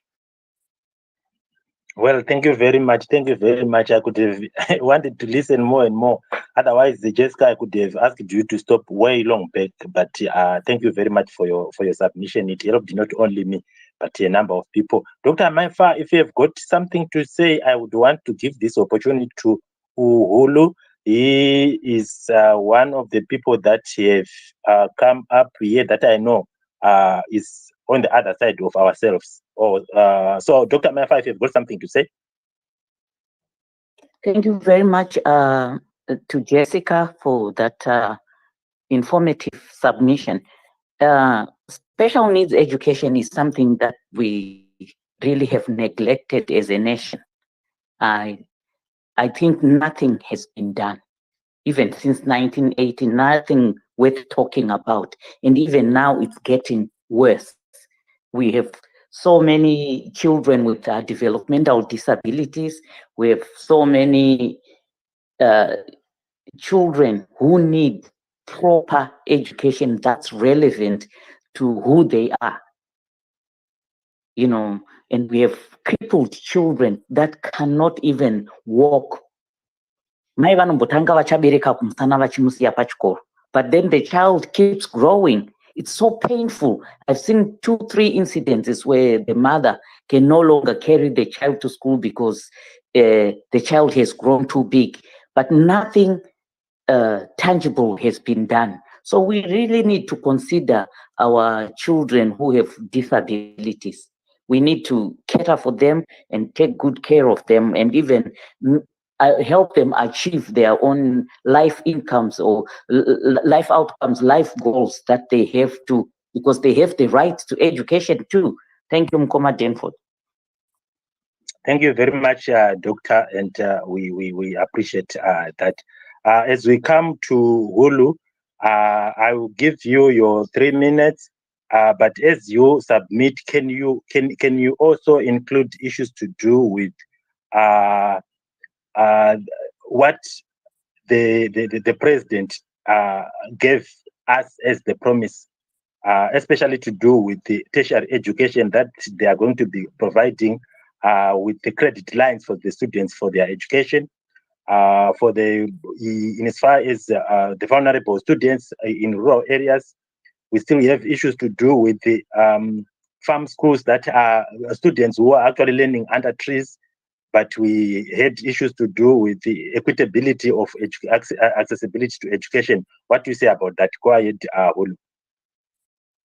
Oh, thank you very much, Danford. I hope I find you well, and thank you for inviting me to your show. And I want also to say hello, Dr. Mai Faro, your co-host. It is my pleasure to be on your space, and greetings to everybody that is here and contributing.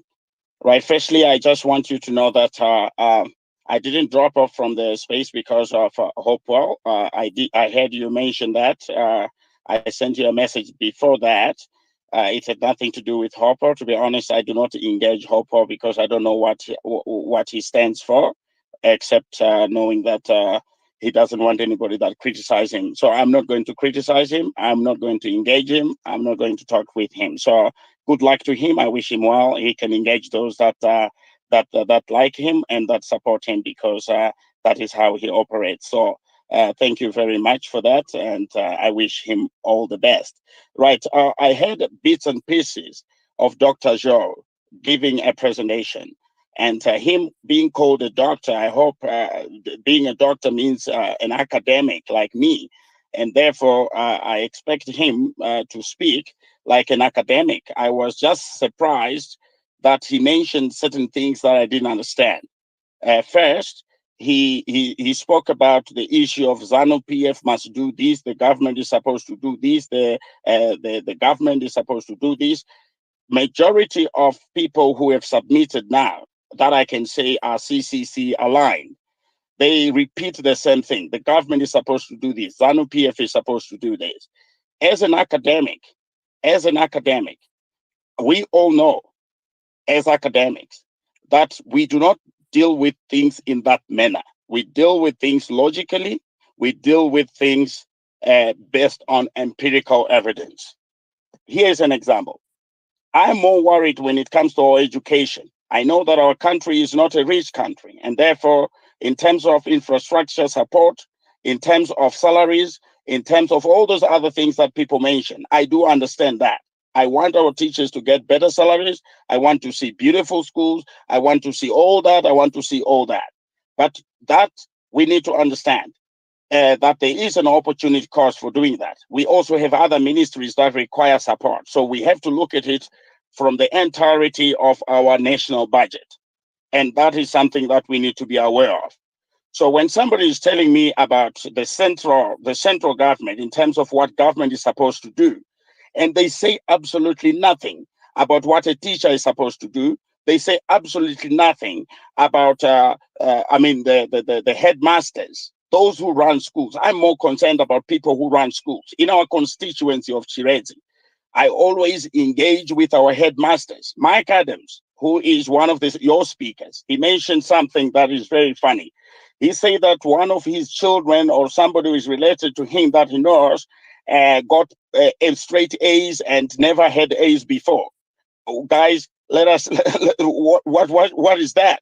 So if I never got A's, it's because I was being prepared harder by my teachers. And then now the exam came, it is a central exam, and I'm much more able to actually deal with the exam. And in fact, he gave an example of other schools where he said that there's a 0 pass rate. So if there's 0 pass rate at another school and you find other schools doing better, can you then now say you are evaluating the assessment as weak? Hulu, excuse me. Yes. I'm waiting now for you to start making a review of what you guys promised us in 2020, 2018, so that we can move on to the next speaker. You seem to be responding to what has been said by other people. I just want you to give a review. Thank you very much. Okay, so basically the issue is local, Danford. That is where we are going. You know, when we talk about leadership locally, that is the headmaster's leadership. And then that leadership must be able to give us a culture of doing things. So where a stadium is now derelict and nobody is working on developing rugby and tennis at a school, I'm looking at the leadership of that headmaster. I'm looking at the culture that he's instilling among his teachers and even the community around him. Because in implementation, which Dr. Joe says implementation is supposed to be done by people with power, which I disagree with. I disagree with him as an academic, as a fellow academic. Implementation mainly is supposed to be done at the bottom, not a pyramid where the central is telling people what to do. It is the bottom that is supposed to tell what the people at the top are supposed to do. So how do we do it? We do it, Danford, by looking at, firstly, like I said, leadership. It creates a culture of doing things. And then we deal with reward systems with unions deal with, as well as the architecture. That is the organizational architecture of a school and of the educational system in our country, which gives rise to things like STEM and all that, which other people were talking about. And at the end, it has to do with resource allocation. So I want to hear, I want to hear how much was given to the school and what did they do with that which was given to them? How much was given to the district from our budget and what did they do? Because the government is not at the district only. The government is at provincial, is it at national? So to expect that at national government, somebody is going to be able to allocate resources, desks and books and all that at a district level, when the district administrator of education is failing to give us those figures. Dr. Shaw did not give us the figures. Thank you very much, Hulu. I got you, but now I think we have got Dr. Maifa, who is to come next. Salani, I give you your 2 minutes here. Go ahead, Salani. Thank you so much. There's something I need to respond to here. When you hear a certain speech that come from certain people, you wonder whether they're truly academics. I think people can tell if you're an academic based on what you say, and they can also tell when you're not based on what you say. You cannot separate government from districts. That does not work. How does that work? How is that feasible? Government is not just the government of Harare. Everywhere, the whole of Zimbabwe, that's where you look at it. And there are structures in place that ensure that information is supposed to be disseminated from all the structures, whether it's district, national, that has to still be dealt with. And government is responsible for that. So anyway, not wanting to waste too much time on that, because obviously I came with a different contribution, but please, let's deal with certain statements nice and quickly so we can move forward. The biggest problem we have is the fact that ZANU-PF does not understand that education, right, the right to education, it's not a privilege. It's not just a privilege. It's a human right.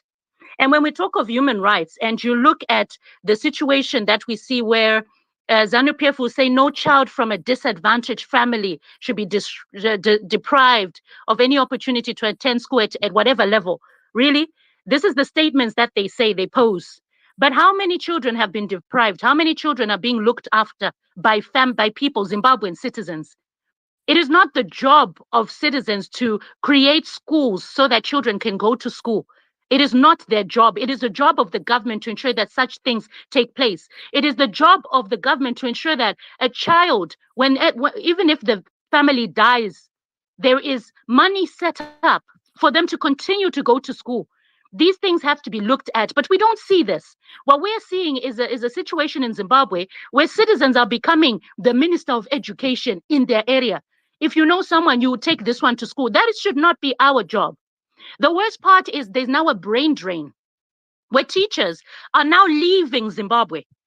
Trained, well-educated teachers are leaving Zimbabwe, going to foreign lands to give their skills to other nations instead of in Zimbabwe. Why is that? Is it their fault? No. It's because the jobs don't pay enough. It's because they do not get the support that they require for them to do their job. And you know the worst part of this? Those who are in government, their children are abroad. They don't care about our educational system on the ground because most of their children are abroad getting education elsewhere, not in their country.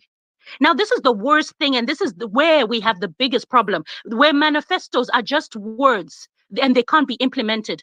If a minister has a child in the UK, they will not understand what it means for a child to say, oh, they can't read, education, electricity has gone, so there's no electricity for them to read. They will not understand these things because it's not happening to them. And is that not the reason why we're supposed to have these officials in government positions, especially in the Ministry of Education? Are they not to feel what we feel as Zimbabweans, as citizens? But this is not what we're seeing. So I hope truly in my closing that as much as we are reviewing, yes, ZANU-PF lies completely, no free education, we are yet to see it. Please, they need to stop giving us these pipe dreams, these wild dreams. Write things, in 5 years, when you know that governments are put for 5 years. Write things that are practical. Yeah, this goes for any other political party. We don't want promises that can only be done 10, 15 years from now, or even never. We want things that work. We want to see a situation where the disadvantaged get education because they deserve it. Being a child of Zimbabwe, you should have it. It's a human right. We want to see improvements in schools. Do you know what? I'm not even bothered with the fact you're going to 2,000 schools because we knew they were lying. But what about big building schools in those areas where there are no schools, where a child is learning under a tree in this day and age? What about that?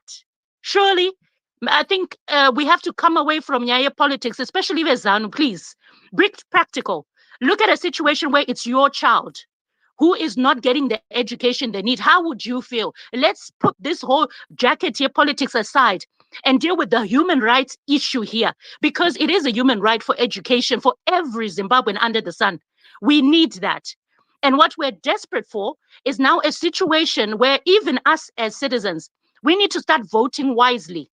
If they fail to deliver this when they promised Vachiti 2018, we're going to give you this is what we'll do. 2023, we still haven't seen it. So why do you vote for them? We can't vote for incompetence. We need to stop that, because that's also a level of education, a level of thinking. We need to be critical even in our voting. If they promised something and they did not deliver, now is not the time for excuses. It's the time to say we want something new. We want to do better. Many thanks. I'll land there. Thank you, Salani. Thank you, Salani. I would want to have Mkomas Matters bear with me. Let me clear the first time speakers here. I'll come to you. Sorry, but I just want to correct a position here in 30 seconds. Okay. So Hulu came up here. He misquoted Dr. Joe with regards to the point of execution. I think one thing that you need to do if you claim to be an academic is to listen attentively and actively So what Dr. Joe said was, the problem that we have in Zimbabwe is those people that have ideas do not have power, right? And those that do have power do not have ideas. He never spoke about execution. So this ZANU-PF guy came with his script to say execution starts at the bottom. I don't know where he's getting this from, so I just wanted to correct that. I think Dr. Joe was very clear, even in his presentation, as someone who is on the ground, and he gave us examples that are closer to home. So for someone to come here and try to push propaganda because he wants to attack the person, not the issue that we are dealing with. We are looking at the promises that were made by ZANU-PF, and these promises were made at strategic level, right? Not the tactical level. It's strategic to say we are going to build 2,000 schools. That has got nothing to do with headmasters. Let's look at it from a strategic point of view, from Ministry of Finance point of view, from the executive point of view, and also from budgeting point of view. As a country, do we have resources to do this? Like what Jessica said there. How many schools did we have in 2015, 2017, 2018? How many schools do we have now? This has got nothing to do with headmasters, please. Thanks. Thank you very much. Thank you very much. So I'm not too sure if when people do come and give misrepresentation, if they do it deliberately or it's because they might not be having enough knowledge about what happens. This is one thing that I also would want to really figure out. Unfortunately, this thing has always been coming from one side of the political circles within our country. But Masi, you can go ahead with your submission, and I give you your 3 minutes. Thank you, Danford and Dr. Amai. Hi to the speakers and Masura say listeners, everyone. Yeah, I will admit I only raised my hand because I was triggered by the feminizing of genderizing of ministries, and then evaluating it from that point of view. It's very unfortunate as a woman that I should be trivialized to one trait of self, and then my whole performance must hinge on that. The point I wanted that really upset me was the association of women with the nurturing quality, and then saying that that particular trait should have been an added advantage. It's fine, but then if that is how we appoint ministries, then we should look at other ministries which should, if we were following that thought process, that should have gone to women because of that that trait. Right now, we've got the minister who is looking after child welfare, who's a man. Why didn't it go to a woman then, if according to Ryan's analysis, that this trait of women is what we are evaluating? I think Constantino Chiwenga sits in that ministry, child welfare. Shouldn't it have gone to a woman, maybe, from there, if that's how? And then we look at the traits, male traits, if we are going to do that, and say, who is looking after the ministry that deals with policing? When I look at the organogram, I actually see a list of men in that high position. Have they done very well with that masculine trait? I think we have seen our security suffering, the element of protection not being there. Is that not a male trait? So if they are staffed at high positions as men, why isn't he analyzing that and saying that, well, we've got this male trait, which is a protectionist type of trait that should be seen in the policing of Zimbabwe, and protection should be very good since men are looking after that ministry. Right now, we've got a street full of vagabonds, we've got a street full of criminals, we've got a street full of drug dealers, and that ministry has got men.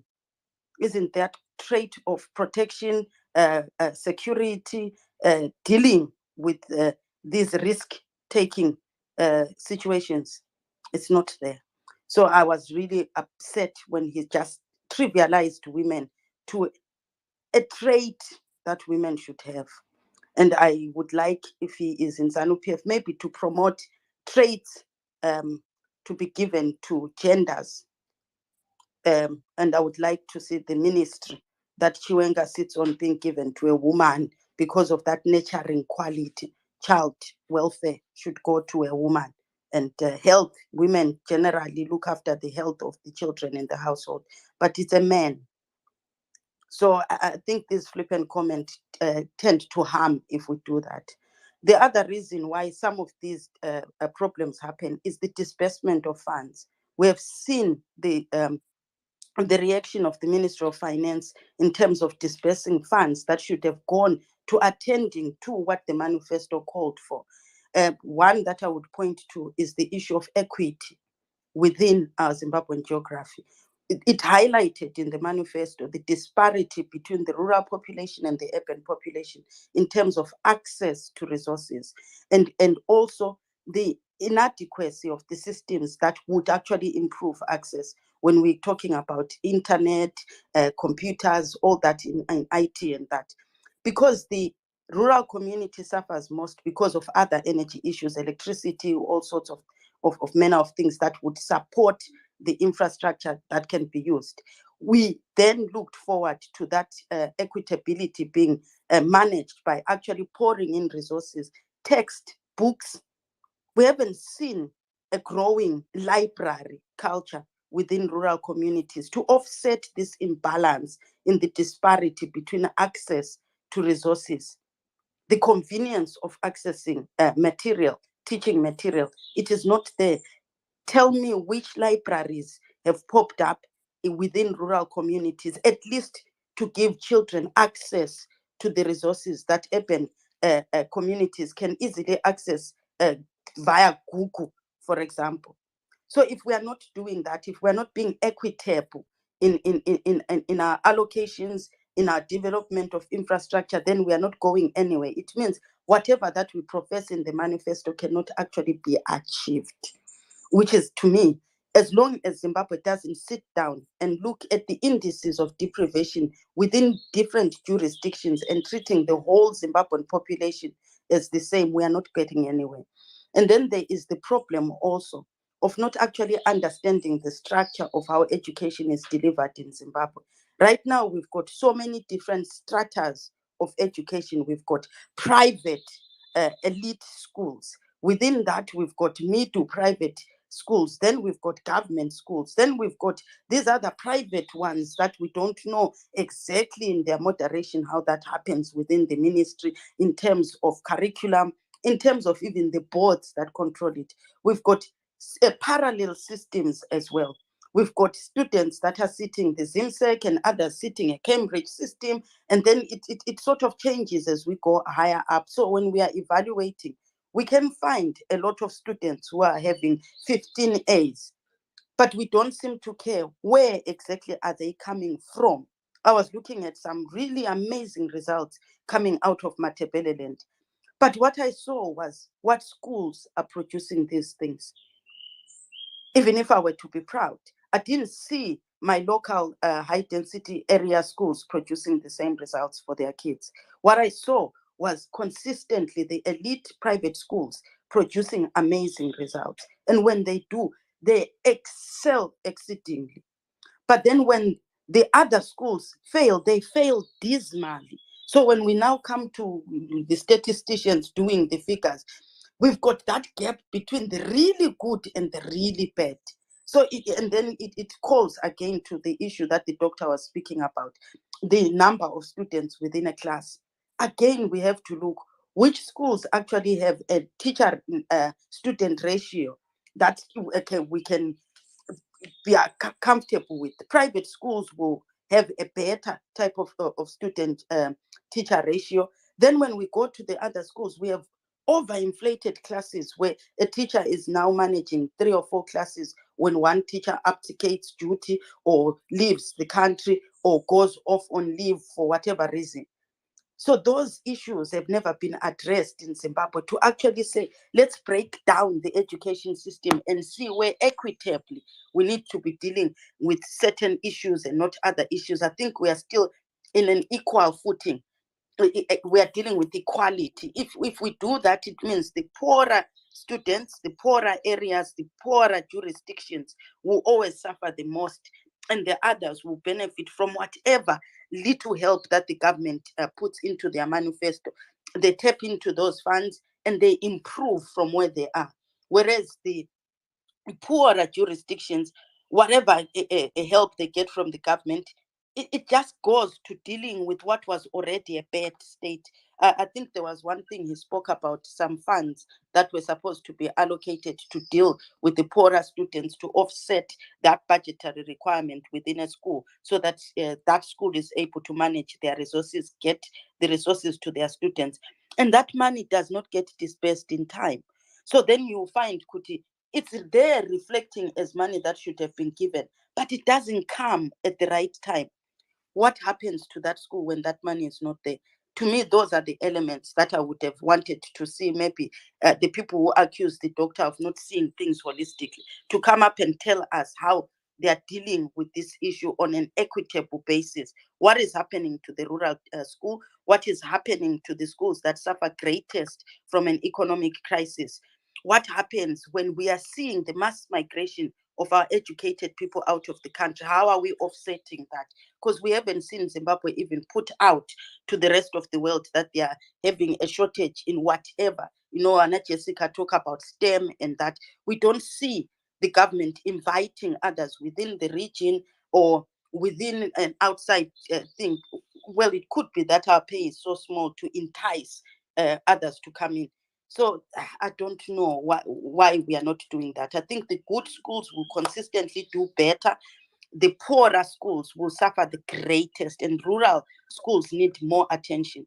To me, I would rather, if we can't offer internet on a consistent basis to rural schools, let's go to the tried and tested method of before, libraries, furnishing them with equipment and resources. And then at least we have our students still doing I still do that, the old fashioned go through a book, but there are no libraries. How are they meant to compete in a world where they are not resourced with the actual material for learning? Learning does not come from the top of your head. You dream these things and you attend school. You must have points of reference as things progress in the world. So to me, libraries, I would have seen them. I would have wanted the government to start telling us that if our economy is that bad, how are we offsetting these things? Go back to the old libraries. Yes. Thank you very much, Mercy. Thank you very much. So brilliant. So brilliant. As we are now going towards the end of our space, I just want to applaud you, Mercy. I was so much touched last week as you also contributed on the drugs. It helped a number of people, and this is what we would want. Studying everybody who participates, it gives so much of impetus to our debates. But we are now going to rounding off our program. The last speakers that we have here are going to be speaking their last remarks. I would want to ask Dr. Maifa if you have got something to say before we go to our first speaker who is going to rounding off. Thank you very much, Koma Denford. Thank you, my sister Mercy, for your submission there. And thank you, Sister Salani and Dr. Smarters for trying to clarify the issue about that was mentioned about Dr. Joe being off and, the issue about academics. Ndangoseka ndoga so because in Zimbabwe, kwakuteta university the passport, where every brother of mine or sister of mine from the other mother is now a professor or doctor. Wototarisa woti zvino chinozikanwa ipapa pachiko.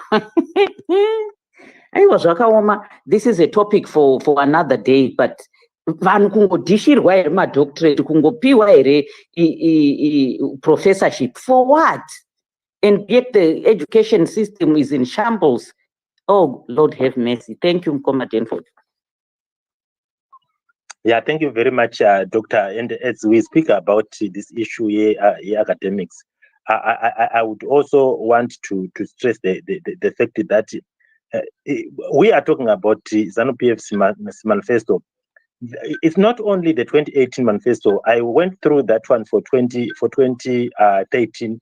I went through a number of them wanting to make some comparisons. You would actually realize that these guys, when they are doing it, will they be rushing? Vanononoka here kufunga zvemanifesto wozoti nguva yadi yapera rega tichiita manifesto ABC.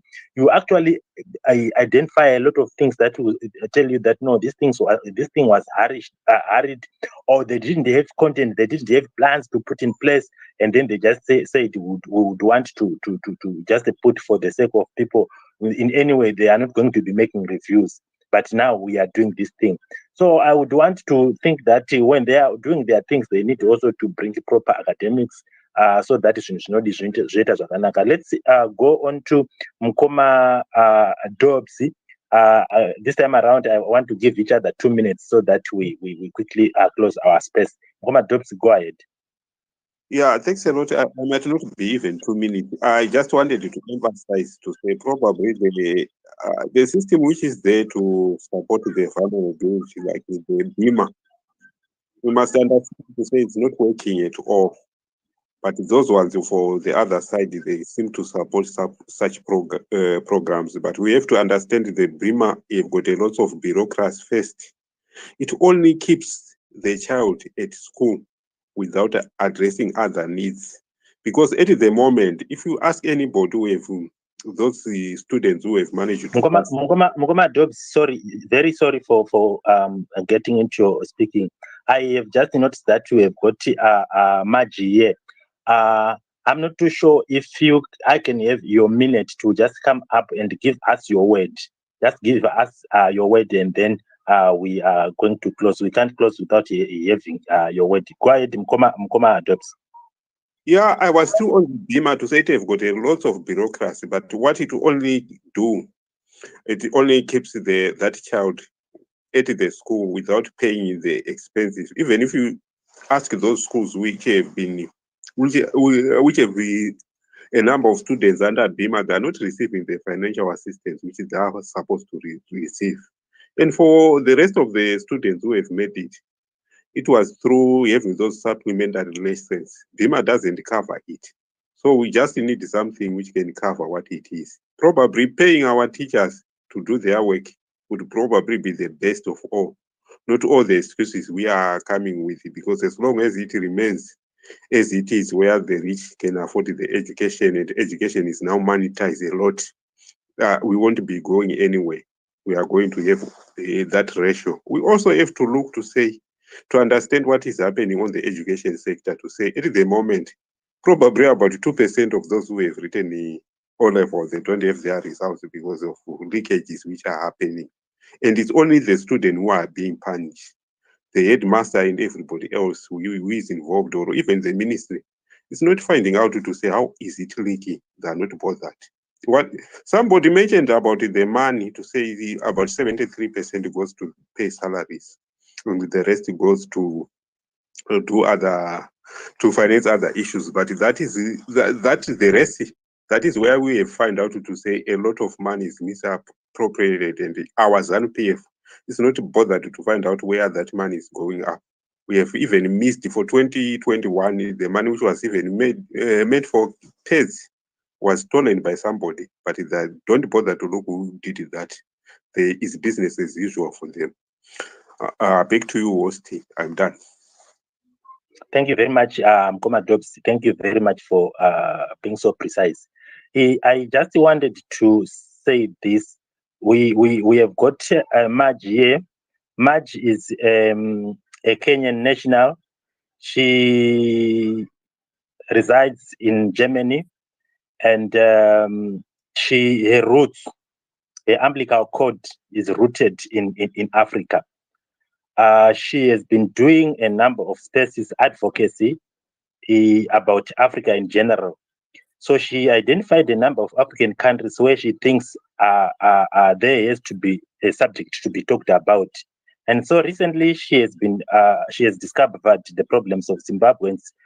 That is when I realized, or I knew about her, when she realized about the issues to do with the Zimbabweans in South Africa.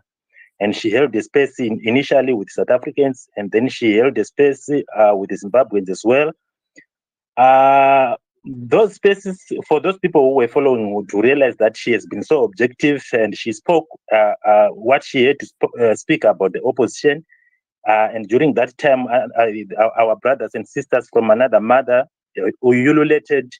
And then there was a space that she also held, that she was being so objective, and she gave Oprah an opportunity to speak. And having given Oprah an opportunity to speak, he spoke his mind. He has been so consistent with what he speaks. There was a war against her, and there has been a lot of people threatening. I wouldn't want to identify those. But among us Zimbabweans, there have been people who were actually ending up saying, you are a Kenyan and you do not have a right of speaking about Zimbabwean politics. So in 3 minutes' time, in as much as you might not have content, if you have got content about the topic that we are talking about, I just want you to feel free, and this is a safe space from Zimbabwe, and speak your mind. Thank you very much. Thank you so much, Danford, and thanks everyone for tuning in. Actually, I received your message a little late, and I just saw the space now and decided to share it. I just want to say that I'm happy that you're keeping the conversation going. And the conversation is now more objective. And this is what I would really wish that happens even to the grassroots level, because this is something that rarely happens in most African countries. If I would, because some people are complaining and say she's Kenyan, but what I realize is that especially Zimbabwe and Kenya have a lot of similarities. And when I see the things that people are complaining about, the same things happen in our country. And what we can do is really just objectively explain to the people, even to the root level. Now, we had, to the grassroots level, we had elections last year. And for the first time ever, the two main political parties came up with their, agendas that they were actually saying, I'll do this, this is the women empowerment, this is the education point. So if you look at it from an overview, you would say, well, how are you going to pull that through? Where are you going to get the money? But then you have to give them, the benefit of the doubt and say, look, you at least tried, and now I really find it good that people are going point by point. Please just make even sessions with those women, village women in the villages, just trying to explain to them, give them hope. And one last thing I want to say, because you're speaking about education, what I experienced really saddened me, because in most African countries, education is still not a basic right. But I experienced people who are actually ridiculing the youth who are coming in. They were being told, hey, you're not educated, you don't have a PhD, as if a PhD is something that if you're in an African country, you just come by. I mean, let's be sensitive to the, to the people that you have. Let's support them at their level and then help them come up, whichever way. And not everyone can get a PhD or become a professor. So really, we need everyone on the board. Just keep explaining, keep trying to improve the situation, and especially the healthcare. And last point before I leave Danford, during the whole discussion and the bashing, there was a need that came from Zimbabwe. This is a baby that was born with congenital heart disease. Now, the post was shared, and they're looking for money to take this child for treatment. I have to very sadly say that this this donation hasn't even reached $1,000, So where's the togetherness we're talking about? I mean, it doesn't matter if whatever political party you are from, whatever country you are from. This is somebody who's born into a situation and they don't know about what's going on. So I really wish that we pull together and really just help this little guy as we talk about other issues too, because otherwise it would seem like we're talking more instead of really helping. Because honestly speaking, I'm really disappointed that fundraising, although there are some people who are saying everything is fine with the healthcare system in Zimbabwe, but we had a child really who needs help. And if you go and click, because I think it's Hopewell who shared it initially. So one cannot argue and say, well, this is not genuine. I mean, I believe that he checked before sharing that. And then even if somebody has something against Hopewell, that child is not directly connected to him. Please put your energy together. Let's help him. I already sent my contribution there, especially the diaspora Zimbabweans. Try to put something to just so that at least the treatment, the boy can start treatment, because I don't know if he's been treated or not. And if he's still stuck in Zimbabwe, then it's a shame on us, because this is really somebody who's just born. And the parents, this is a reflection of the normal citizens who just get into situations and don't know what to do. Now, very last point, Danford, getting on the political side of it, us the diasporans can do a lot from here. We had the privilege to vote from the diaspora. I already checked this and I was told it's not yet possible for Zimbabwe. That's fine. But in case they want to really do some, amendment of the constitution, what worked for us was that they said, well, you diasporans, now you can only vote for the president. You don't vote for the other seats. That's fine. So actually there were 12 countries. And from all those 12 countries, we moved and we really campaigned. And I was actually responsible for the whole of EU. But we moved and we delivered a win for one candidate. So you can go from the diaspora in Kenya, you could Google and you find out which candidate won the diaspora votes. Now, if Zimbabweans cannot vote from the diaspora, what can you do? You can still mobilize voters on the ground, because we also mobilized voters on the ground. So you say, okay, instead of me going back to Kenya, which is more expensive, I can use that money. So the example are that people who formed tiny WhatsApp groups and put in 10 people and said, well, you bring another person, I give you $10, And within time, these groups were really growing. And one might say, well, it's just, spending some money here and there. But, it was mobilization and it had a lot of impact.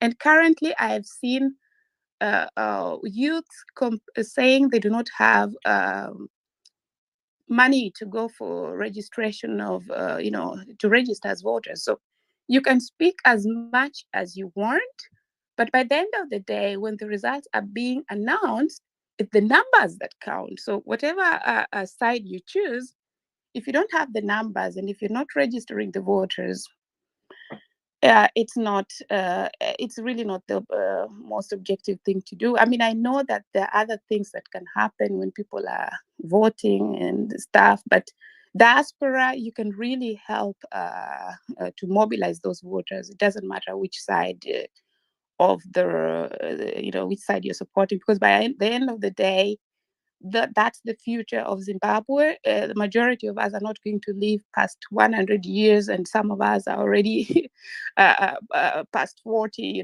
So really, let's not neglect the youth, and most importantly, let's not ridicule them when they're speaking to you, telling them, oh, your English is not proper, you look, I don't know. Yes, let's respect each other and keep pushing. And thanks, Danford, for the opportunity. Thanks, Boss Salani and everyone, Dobbs. I recognize you again. And yes, I hope to see more of objective discussions going on, because otherwise nobody's helped with this constant lying about situations that are not really existent. Thank you. Thank you very much, Madge, and I'm happy, and everybody, I would want to believe they are happy that you have spoken your mind. And maybe before we also go, I would want to, for those who are still interested in engaging here, also listening to your space. She has got a space, I think, on the 16th of this month. The time we can always get it. It is to do with Zimbabwe, and I would wish to be part of that discussion. It helps and it brings development to our country. But thank you very much, Madge, for that. Next is who is this? Let's go to Mkoma Smarters. Can you give us your ending remarks? Sorry, Mkoma, Denford. I think my brother Tadini has been waiting for some time now. So maybe if you could allow him to go. Okay, Tadini, go ahead, Tadini. Dr. Tadini, sorry for calling you Mkoma. Dr. Tadini, go ahead. Zinabasa guys, ndiri Mkoma. Yeah, so I think just as the parting shot, I think it is important for us to actually really look at the numbers and then look at the manifesto, because we run a risk, especially when they're talking about the building of the schools, because there is certain places where they put up posts and put up administration blocks, and then they can claim that is success. But when you look at the budget and how the budget is being spent, that's when you see that all the entire promises that are in the manifesto are falling apart. For instance, a lot of what has been said, the ZANU-PF People's Manifesto, copying obviously from the Republic of China, it speaks of a manifesto that will require heavy investment in research and development. But if you look at even the Ministry of Primary and Secondary Education and how much they have been spending on research and development in the past 5 years, you see it's a meager 1% in 2019, or 4% in 2019, 1% in the previous year, and compared to everything else, yes, they might have a challenge in terms of money, but how are they using the money that they have? Already it speaks to the effect of not being able to achieve what they've set out to say they will achieve in their manifesto. You're not investing in research and development, whilst you're talking about orientation of the teachers, improvement of the education to meet the needs of the country and the needs of the economy. How are you going to do that when you have not invested heavily in the research that is needed to do that? There's also people who are talking about the issue to say, learners with special, I think learners with special requirements, or even just any learner accessing the learning tools, the learning services, right? You also notice that the amount they are spending on that is also the greatest that they've gone in this 5% is 4%. In these 5 years is about 4%, right, of their total budget to invest in things such as the books that we're talking about, the e-learning, special requirements for those that might be sight impaired, or those that have special conditions, you see. And again, it speaks to them not being able to achieve what they've set out in their manifesto. How do you intend to improve and reclaim, which is the title? Let's reclaim the pride within the education system of Zimbabwe that it held before, right? How are you going to be able to achieve that when you have not invested in the learning services? I heard, I forgot who it was speaking about things as simple as libraries. You do not have that. You do not have the books, and you are not at all attempting to invest within the learning services. Then lastly, I think if you go again and you see how much they are spending already in terms of their budget, how much they are spending on the employment costs, right, of what they have and what they're spending on the employment costs, but you still see a complaint coming from the educators. That again speaks to total failure. You have a disgruntled employee, yet already of the chunk that you have of money, you're putting your maximum to it, which raises the question, are they really directing the maximum to it? And again, which falls back to the issue of saying, what is the quality of education that we're going to get for our children? And then they have been targeting, if you look at the manifesto, overall is trying to mold a nationalistic approach, create a person who's going to serve the nation and who's useful to the nation.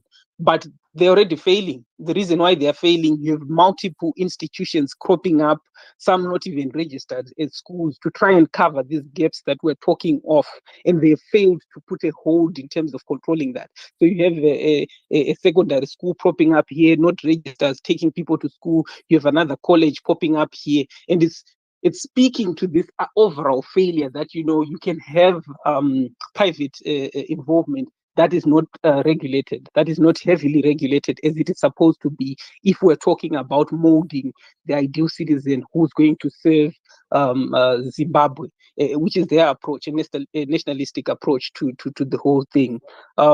It's been a great conversation, and I think if people do interact with the reports, you will be able to see where there is a hole and where the people, where ZANU-PF as the ruling government has failed, and maybe what to ask of them in the coming election, and also what to ask of the alternatives that are promising themselves. What are they going to speak to the education challenges that we are already facing?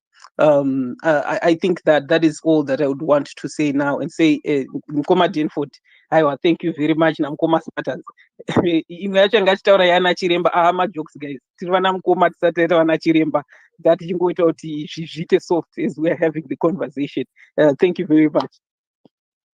Well, thank you very much, Tadini. It's always my pleasure hearing from you. We are engaging soberly, and that's what we want. We also ask other people from the other side, please come, be reasonable, be objective, and then we can move Zimbabwe forward. That's what we want. Mkoma Matters, I think you need to help Mkoma Champion, because Mkoma Champion has been having problems. I know you wanted to speak after Tadini. Let's have Mkoma Champion. I give you your 2 minutes. Go ahead.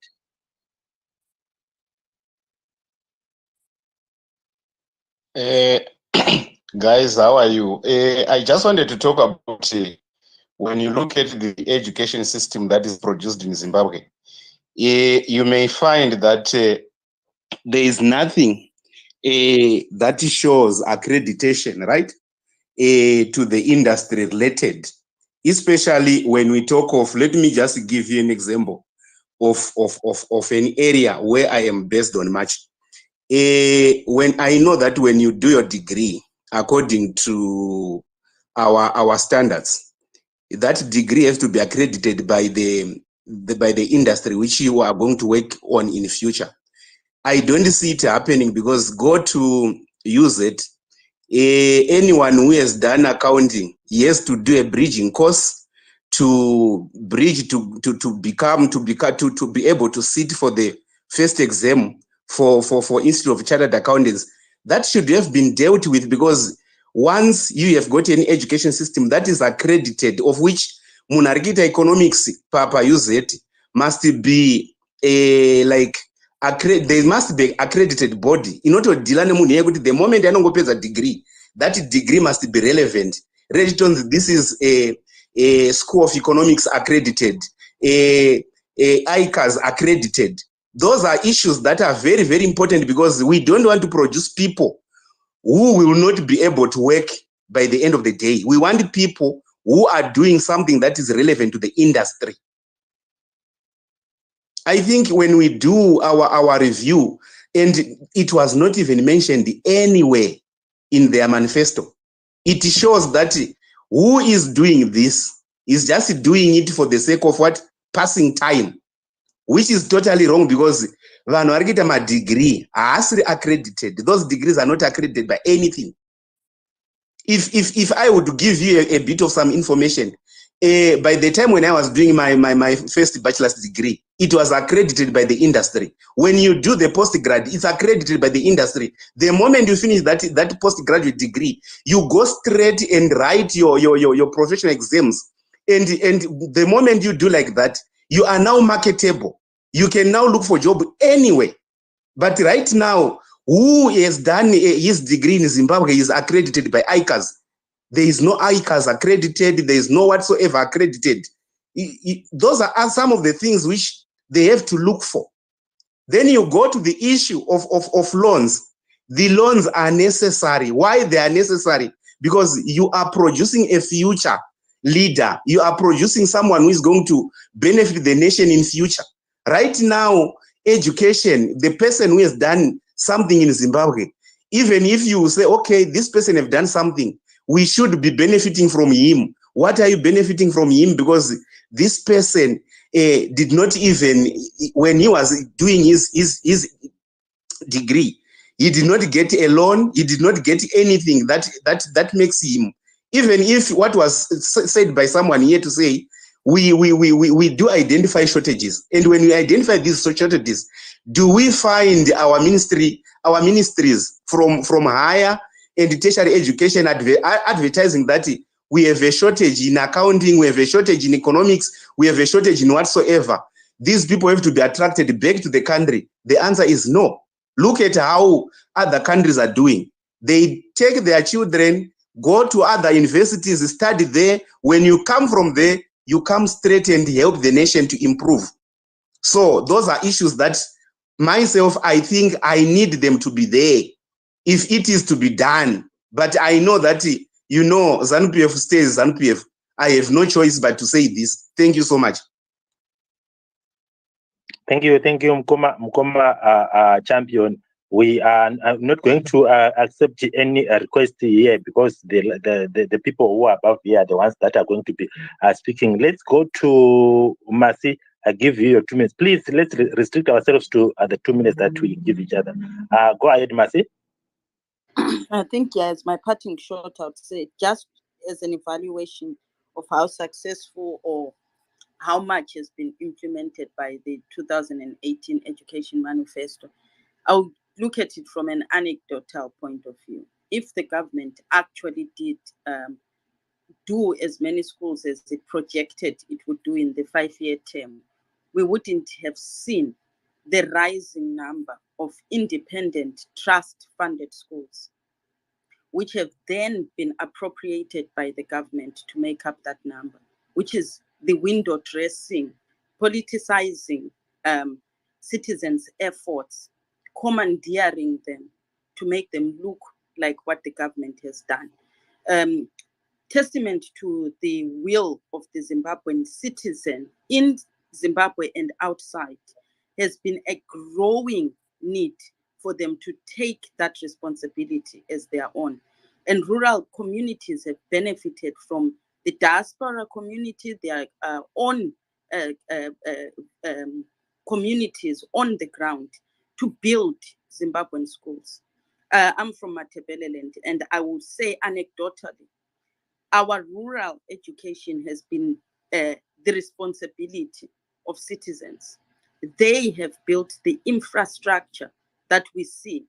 The schools, the number of schools that have been built in Cholocho, Plumtree, Kezi, Lupane, everywhere, have been by the citizens, independently, funded by their own fundraising capabilities. And what we consistently see is a commandeering of those efforts by government. When schools are opened, that's when you see a minister turning up to open the school that citizens, residents, community people have built with their own labor, their own money. And suddenly that school now is a tech, commandeered, appropriated by the government. So I don't know how long we are going to ignore this behavior that is happening. And we see it even in healthcare. The number of clinics that have been resuscitated by the efforts of citizens, commandeered at the last minute by ministers. Anyone who's been involved in fundraising knows the process that it takes from the time you raise your funds to the time that you begin a project in Zimbabwe to handing it over is when you have to wait for a minister to turn up. Most of you have become so accustomed to meeting your provincial minister at the handover ceremony, when now the government turns up. And then I would also want to say, some of the people who have been complicit in this clandestine stealing activity are journalists, because right at the end, they turn up and the reporting is always acknowledging the minister, attaching the efforts of the citizens to a government project that is happening, when they had nothing to do with it till the end. Our journalists have been complicit in doing this reporting that has made clinics, hospitals, refurbishments, schools, building, community halls being done, and handing them over at the last minute to government, such that those who are only reading the news read the news as if the government of Zimbabwe has done something. It's the same when you go to agriculture, the commandeering of people who have put their own resources and then they are attached to command this when there's been no subsidy, when there's been no actual funding from the government. So the government of Zimbabwe has become really good at actually stealing the efforts of Zimbabweans and not recognizing it. And our journalist fraternity has been complicit in also not recognizing. The reason I mention that is to talk about what March has been trying to encourage us to do as the citizens of Zimbabwe, active participation. We are actively participating, but we are not being reported as actively participating. So now it discourages the other citizens from participating, because if you don't see the collective effort of your nation, you just think, well, it means everyone has given up. When anecdotally, community by community by community, you are going to meet a resident who tells you, oh, the reason we have a borehole is because such and such group got together, proposed it, supplied it, and then at the end, it's the same. I make the point.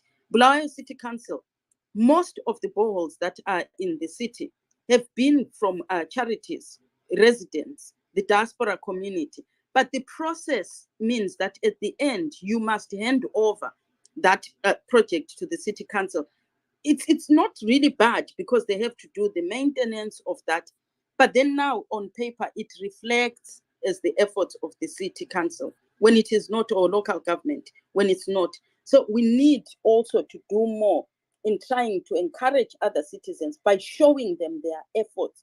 What is it? The Zimbabwean schools that have been built, anecdotally, I would say, just from friends, relatives, and other people I interact with, we know the amount of schools that people have built. But where are they reflected? Where are they shown? Where is the number of these trust schools that have developed in Zimbabwe? And most of them actually do produce very good results because they become very specific to that community. There's a vested interest, which is the reason why the school was established in the first place. And then they have alternative sources of funding when they don't rely on the government's disbursement of funds. So we need to do that. But then another plea was for March in your spaces next as reflective for the Kenyan citizens who participated in the diaspora vote. Because for us Zimbabweans, this would be a learning curve. What must we do right for our vote to become effective at the point when we are given it, or allowed to have it? When we look at the Kenyan numbers, the opportunity existed for, I don't know how many millions of Kenyans who lived in the diaspora. But in terms of how many participated in the diaspora vote, the number is so small. I think it was 10,000 out of a possible, I don't know how many million Kenyans could have. So I would like for you, now that you have participated, what could have been done better in terms of mobilizing to get at least the number to have been more than what it was, because that number was very small. So for the Zimbabwean effort that is going on right now, capturing as much as we can, what could we do differently, or what are you hoping to do in your next run of mobilizing Kenyans? Because the uptake was very minimal.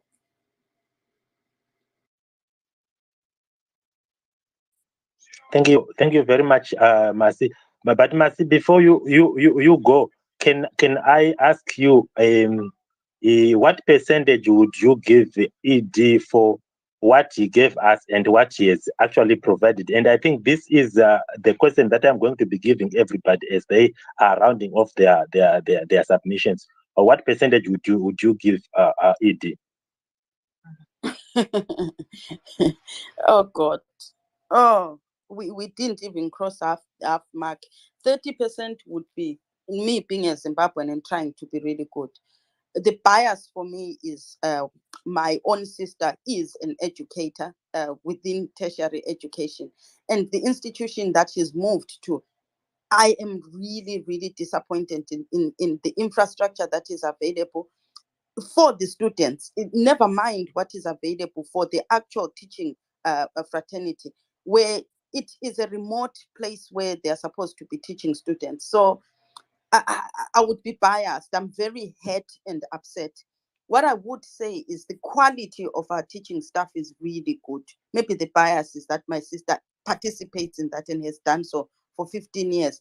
The students' will to learn, to actually make use of what they have and bring out the best is there. Zimbabwe has got the capacity for students to use very little results and achieve greatly out of very minimal, which is shocking when I compare it to the UK with the maximum availability of resources. The output is minimal.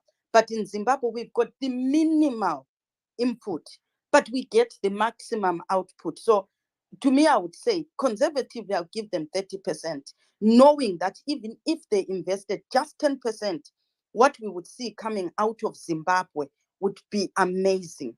We have the potential to actually bring out the best with just the bare minimum. Right now, COVID affected the rest of the world. Our stats are going to be really poor. We have to factor that in. But we have to then look, what did the students actually have to work with? Nothing. And that's the most that they could bring out, which was still comparative around the region. It's not that bad. So imagine if they even gave us 30% more. I'm really disappointed in Mthuli Ncube. He was very, very clever in how he allocated funds. And I think he's been holding back. We are going to see this year alone, he's been pouring money in. So we are politicizing these results. What they want to show is at the last minute, at the last goal, now they put in money. It's a window dressing exercise. What we want to see is a government that runs 5 years consistently reaching its own markers. I think the president in the beginning had said key performance indicators were going to be one of the ways in which he will administrate. He was going to ask all ministries to bring out. We never saw them. They are not there. So it means, why were they not there? He didn't have much to report, which was very pleasing. Because if he did have very good results to prove, he would have been plastering them everywhere. He didn't do so. Why? He committed a crime of omission. He omitted to show us the real stats, this empirical evidence, because it did not paint a good picture. He had promised that and he did not deliver. Thank you very much. I see Maji has got a hand up in the Salani, but Dr. Mafa, if you have got any comment before we go to Maji, you can go ahead, Dr. Mafa.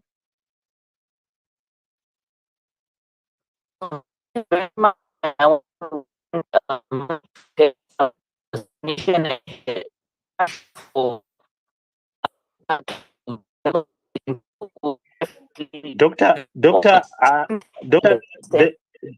sorry, doctor. I think if you are close to Babam Pariwa, you need to move a little bit away because there's an echo coming from the other device.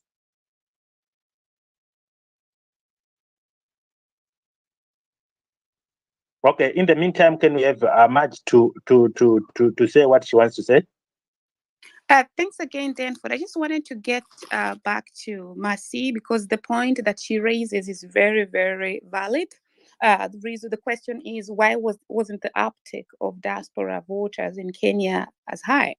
So subjectively, one would say this was intentional because our constitution, it states that the electoral committee is going to provide more voting. Okay, the voting rights, everybody else has them, but they're going to improve them progressively. So the interpretation of progressively is left to different people who sometimes, unfortunately, are aligned to different parties. So what happened is that the diaspora was greatly they were not really informed about the possibility of being able to vote in the diaspora. And so according to the regulations or the laws of the land, you are required to vote on the Kenyan soil. So that would also be the case for Zimbabwe, on Zimbabwean soil. I think so mostly.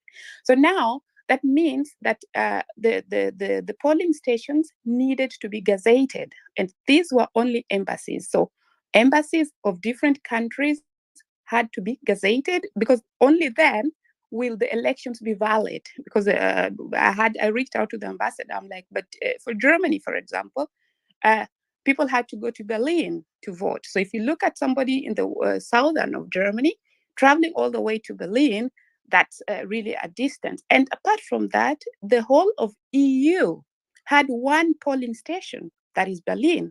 So how does somebody expect somebody to fly from Finland to come in and vote? You know, so that there they need to improve, because there's an embassy also in Belgium, in the Netherlands, and even the ambassadors themselves, they were doing audios and saying, "Come and vote." And I'm like, "Excuse me, but that doesn't really make sense, because if you're going to spend a lot of money, of course, it's good to go and vote in the different countries, but they need to actually make it accessible for everyone." So now what happened, because I can only explain from my experience, because when there's a problem, I always reach out and find out how I'm going to help. Now, I reached out to our ambassador, who happens to be somebody who's very, very informed, and he was just giving the legal aspect of it. And he said, but now the only thing you can do, because even him, he tried to tell them, look, can you people pick Frankfurt? Because Frankfurt is central, even for Germany. But they said, no, we cannot vote in a hotel. Yeah. So then he said he pushed, but then of course they could not let him go with it. Said, okay, legally it's not going to be possible. But there was no people who were pushing behind him again to say, but if you have time now, you can push. So this is what we write. We wrote a policy document that was telling the government that they need to give it to make it possible for us to vote, because the polling stations are not really accessible. Australia, for example, did not vote. We only had 12 countries that voted. Now, the second issue was that we're talking about the interpretation.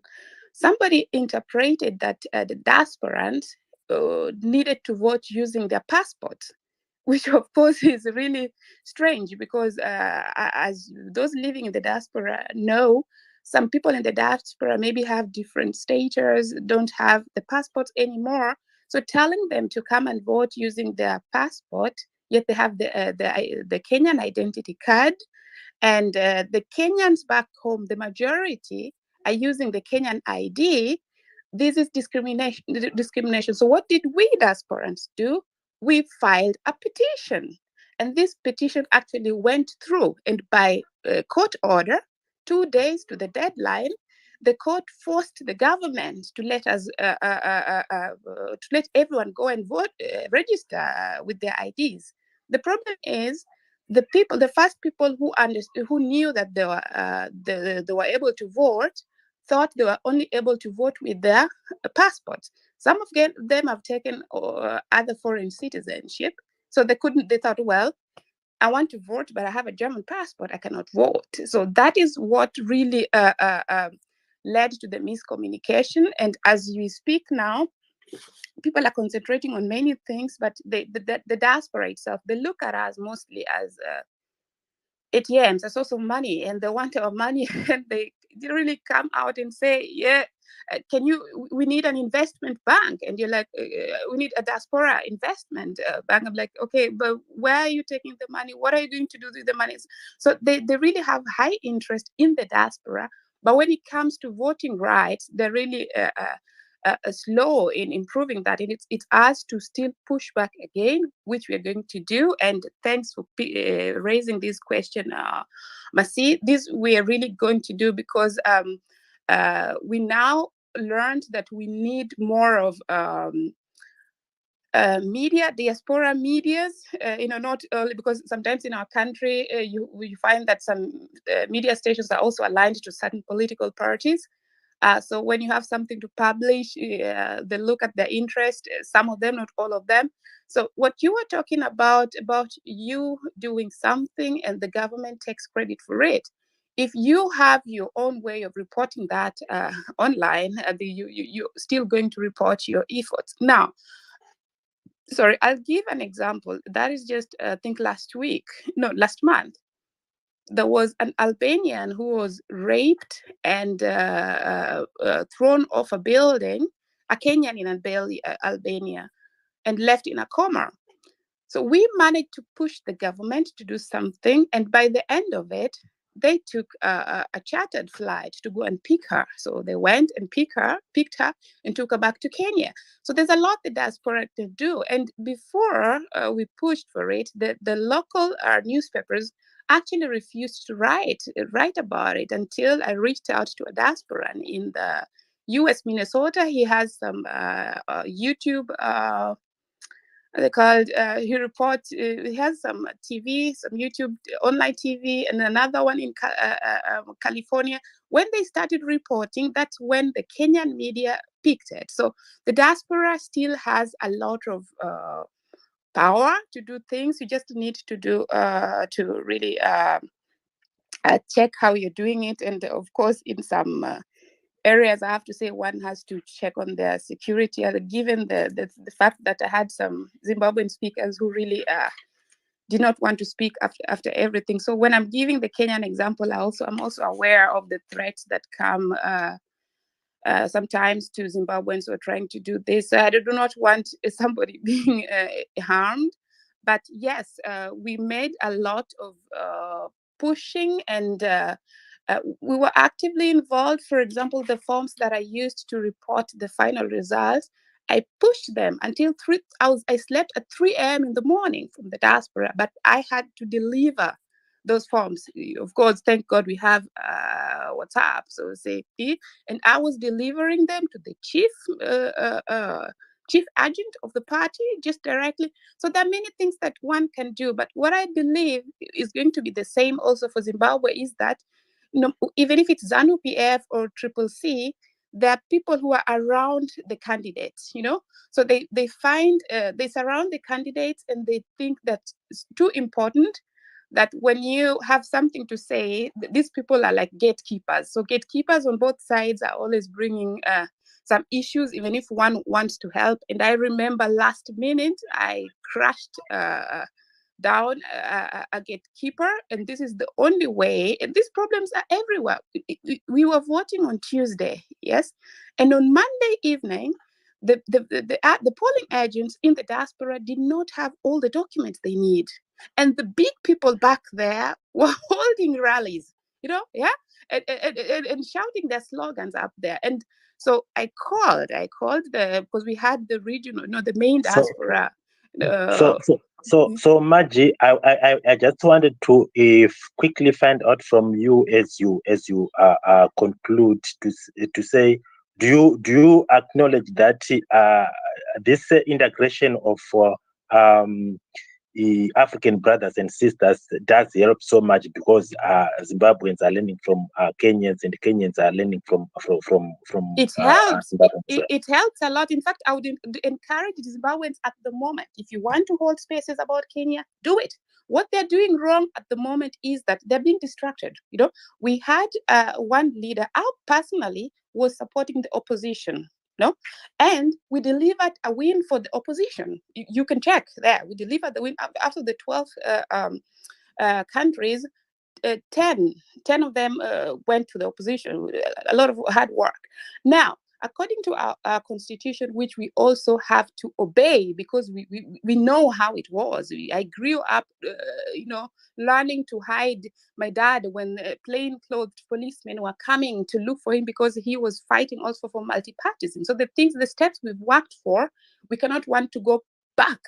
So when we have a constitution and we have really gone through an election, and there's room, according to the constitution, of people who want to submit the complaints, that we go through that process, we follow the process. When we finish the process and there's somebody who's declared a winner, according to the constitution, what we can do best after that is use the same thing. We have 100 days after election.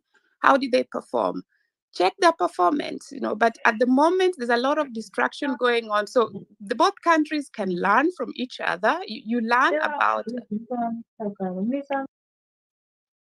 Yes. I think because of we are almost running short of time. Sorry. I talked a lot, Danford. Yeah, sorry, but this is because I'm just passionate about politics. But we can learn a lot from each other. It doesn't prevent any Zimbabwean from speaking about any other country, even Kenya. You can speak about that. The corruption is the same. In fact, it's even more in Kenya. So it would be as absurd. In fact, I'm yet to see a Kenyan defending corruption. We are not perfect, yeah. But like now, the cost of living in Kenya has gone very high. Now, what you would never find is somebody, a Kenyan, coming out to defend and say, well, there's no cost of living. The cost of living is not high. This is something that was very new for me in the case whereby there were people from, sorry to say, ZANU-PF, depicting Zimbabwe as that everything is good, whereas there was a side that was saying, no, everything, that's a lie. In Kenya at the moment, no matter who you ask, they're going to tell you life has gone expensive, things are expensive. Yes, we can learn a lot. Another thing we can learn is the freedom of speech that we have. I hope this continues also. The previous president, sitting president Uhuru, Kenyans, the citizens, actually chased him from social media when he said, to hell with you guys. So that's how high the level of freedom of speech was, so that a normal citizen can go. And, of course, some of them did it the wrong way. Yeah.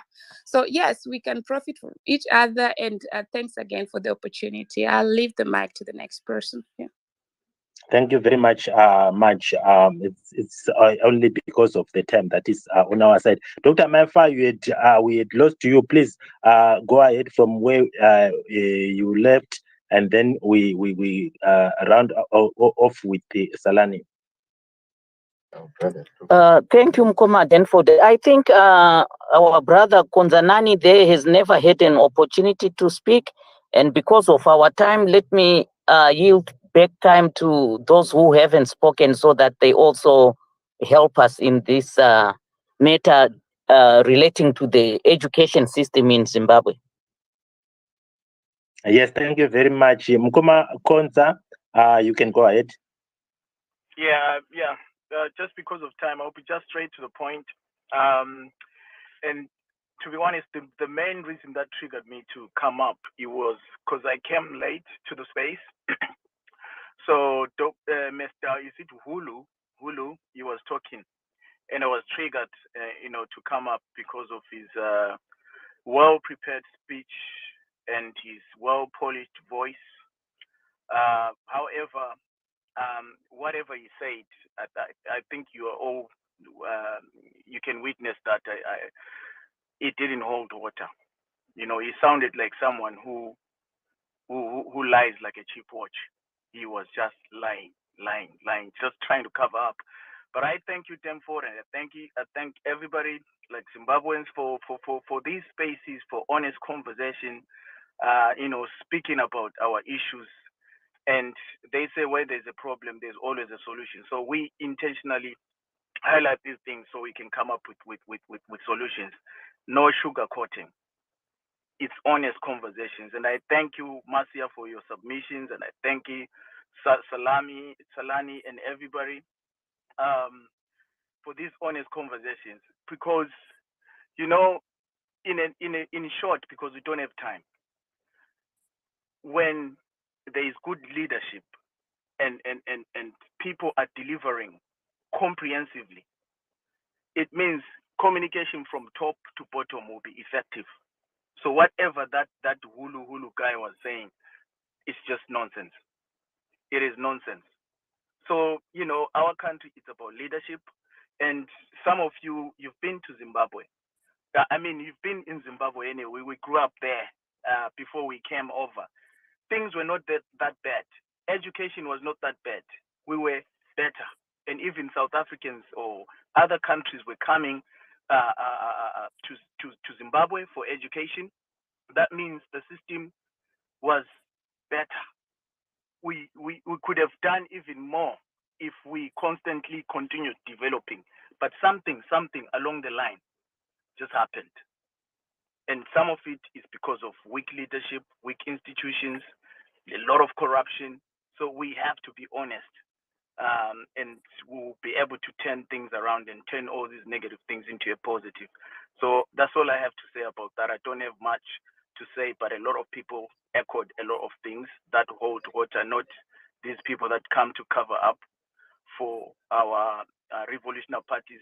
I always say we love revolutionary parties, ANC and ZANU-PF, whatever they did to liberate us from the colonialists. Yes, they did a good job, but now going forward, they need to give us a platform to come in and correct all the mistakes that they did. As a young generation, we are the fourth generation. We've got innovative and creative ideas to move our countries forward and ensure that our resources are used accordingly for the benefit of everyone. We've got more than enough resources to correct all the mistakes. We're not fighting them. We want good institutions, proper infrastructures, just like we were talking about SADC. SADC is now useless. So we want homegrown institutions that will blossom and correct whatever mistake was done for everybody, for the benefit of ZANU-PF as well and ANC. That's all I have to say about that. Thank you. Thank you very much. Thank you very much for that. I think we also have got Manyika. Manyika, you can go ahead with your last remarks.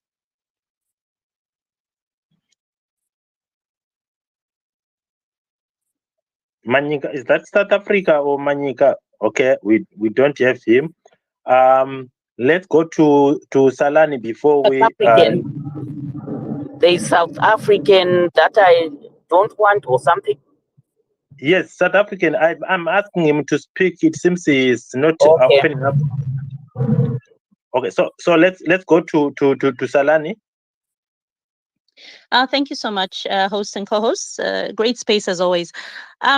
What I wanted to say, my closing statements is this. When we're reviewing ZANU-PF's 2018 manifesto, especially on education, we have to look at this.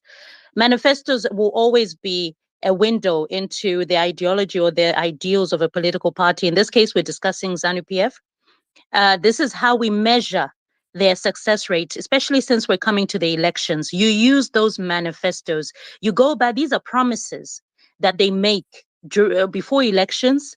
And you have to then also look, what did they do? What did they fail? You have to, that's why we're reviewing. It's quite simple and straightforward. And if when you're reviewing, you see that a lot of the things were lies, or they did not happen, or they didn't happen to the level to which they had promised, that is how you measure at the end of the day who you're supposed to then vote for when it comes to the next elections. And this is very crucial that people understand this. We need to review manifestos, not just for ZANU-PF, but any political party. Whether some have formed now, yes, they'll have a manifesto. We will review it, we'll look at it. This is how politics works. And it's crucial that citizens start to look at this. If someone promises you something, fails to deliver, this is how you measure whether you vote them in. Should you vote them in? Should you not? I would say don't. Especially if a lot of the promises they've promised in the past, they did not even begin to start. I'll talk about free education. This is apparently is in the other manifesto where they talk about free. If you didn't manage it then, how will you manage it later? These are crucial questions that you need to ask yourself. So I hope people's takeaway from a lot of the contributions that came through on this space will be for you to measure, should I vote for these people or should I not? Based on what they promised, right? What they were able to accomplish, what they did not. This is what we need to leave home with. This is the takeaway. And when we're talking about education, I have a strong belief now, more than ever, having come on this space, that it's deliberate. When ZANU-PF does not, or the government does not put monies for the improvement of our educational system, it's for a reason, not just corruption. No. Imagine what happens to someone who's docile. If someone does not have education, they are docile.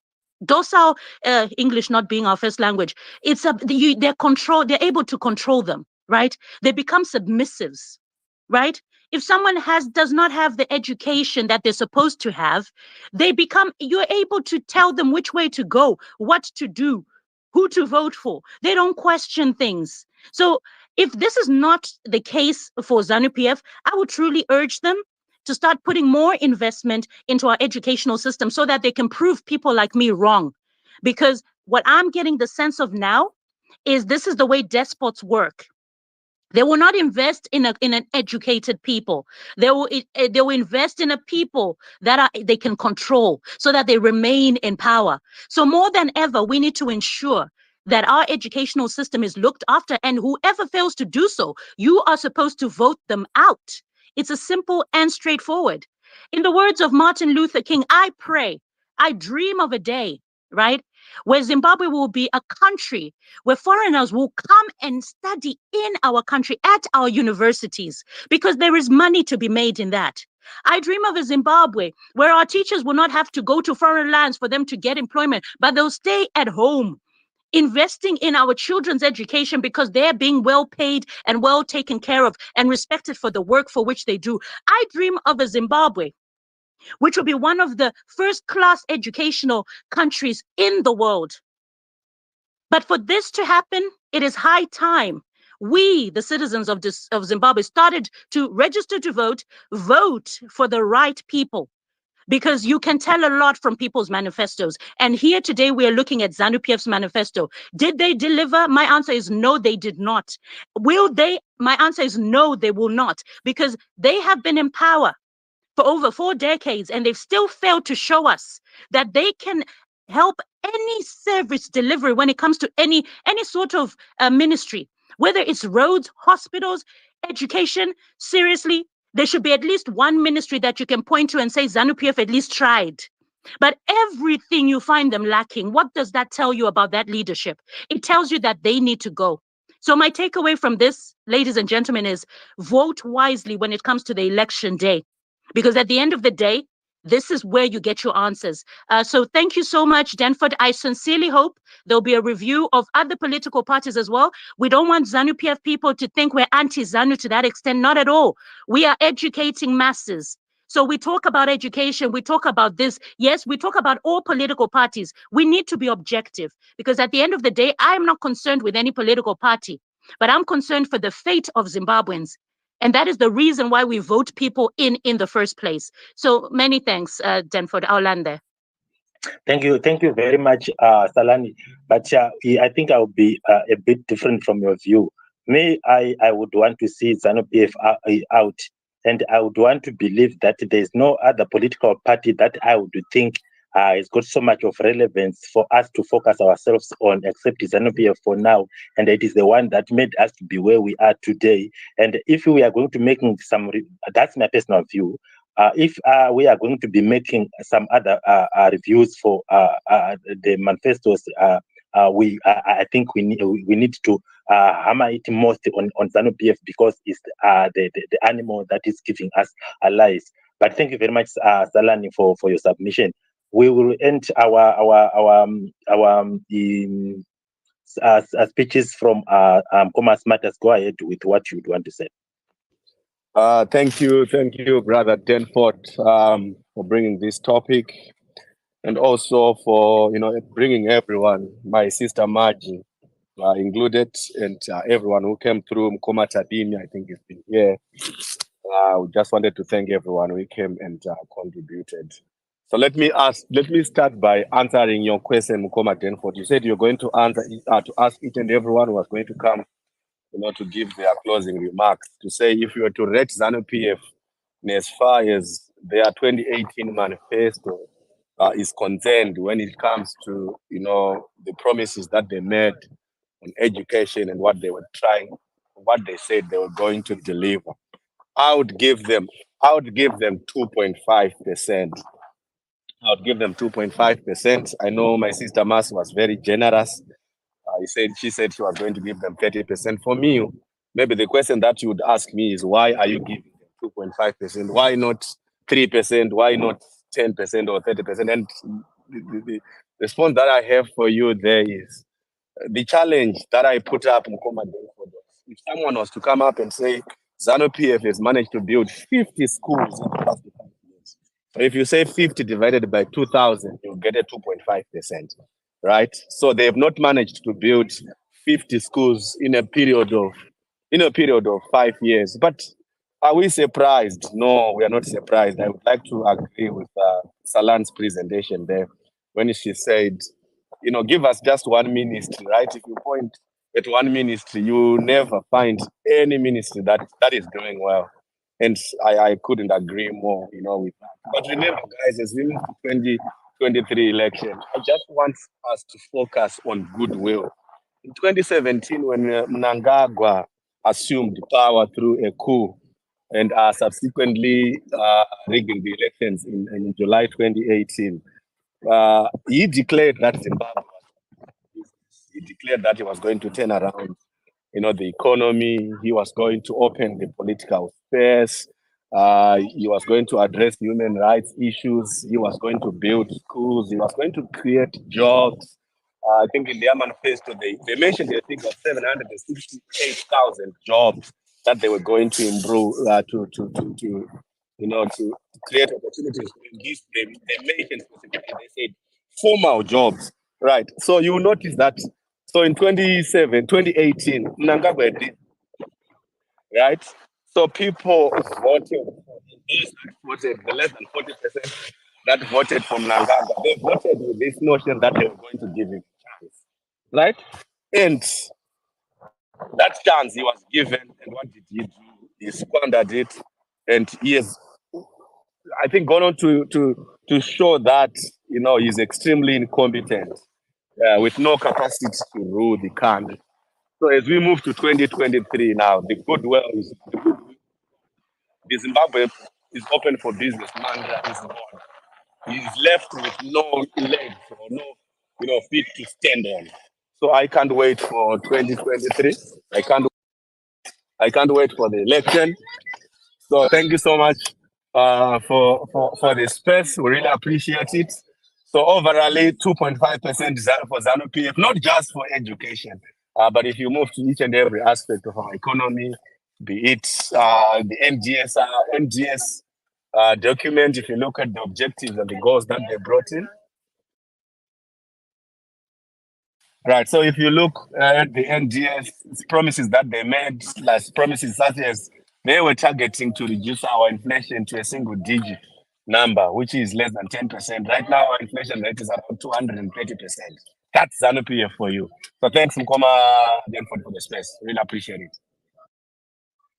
Thank you very much, Mkoma Smartas, and we are always blessed to have you guys come with your wisdom here on this space. We are so appreciative. But Dr. Maifa, this is your chance to speak your mind as we close the space.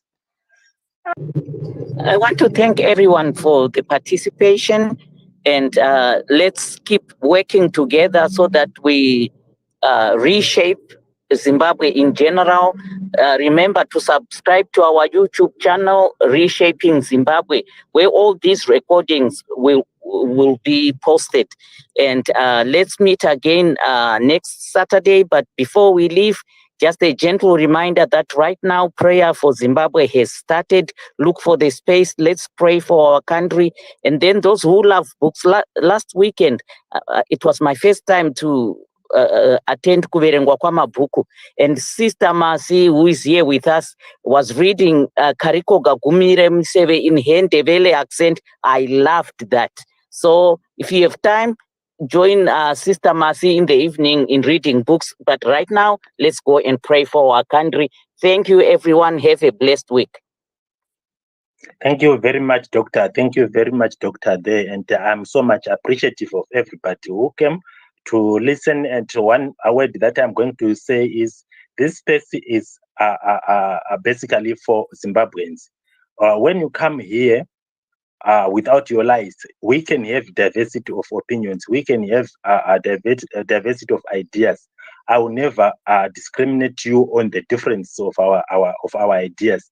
I can only not come along with you when you come here to lie to Zimbabweans in the hope that you deceive the people in order for them to vote for you. That I won't accept. And when you realize that you are going to be discriminated on those grounds, really, there's nothing that I can do, but I won't accept the propaganda on this platform. So thank you very much, everybody, for coming. Marge, I see your hand is up. I will give you 1 minute to speak what you want to speak. Thank you. Thanks, Danford. I just wanted to mention about the space that I'm going to hold next week, the one you mentioned regarding Zimbabwe. And this is the discussion on how the visit for Belarusian president in Zimbabwe, the effects of this visit.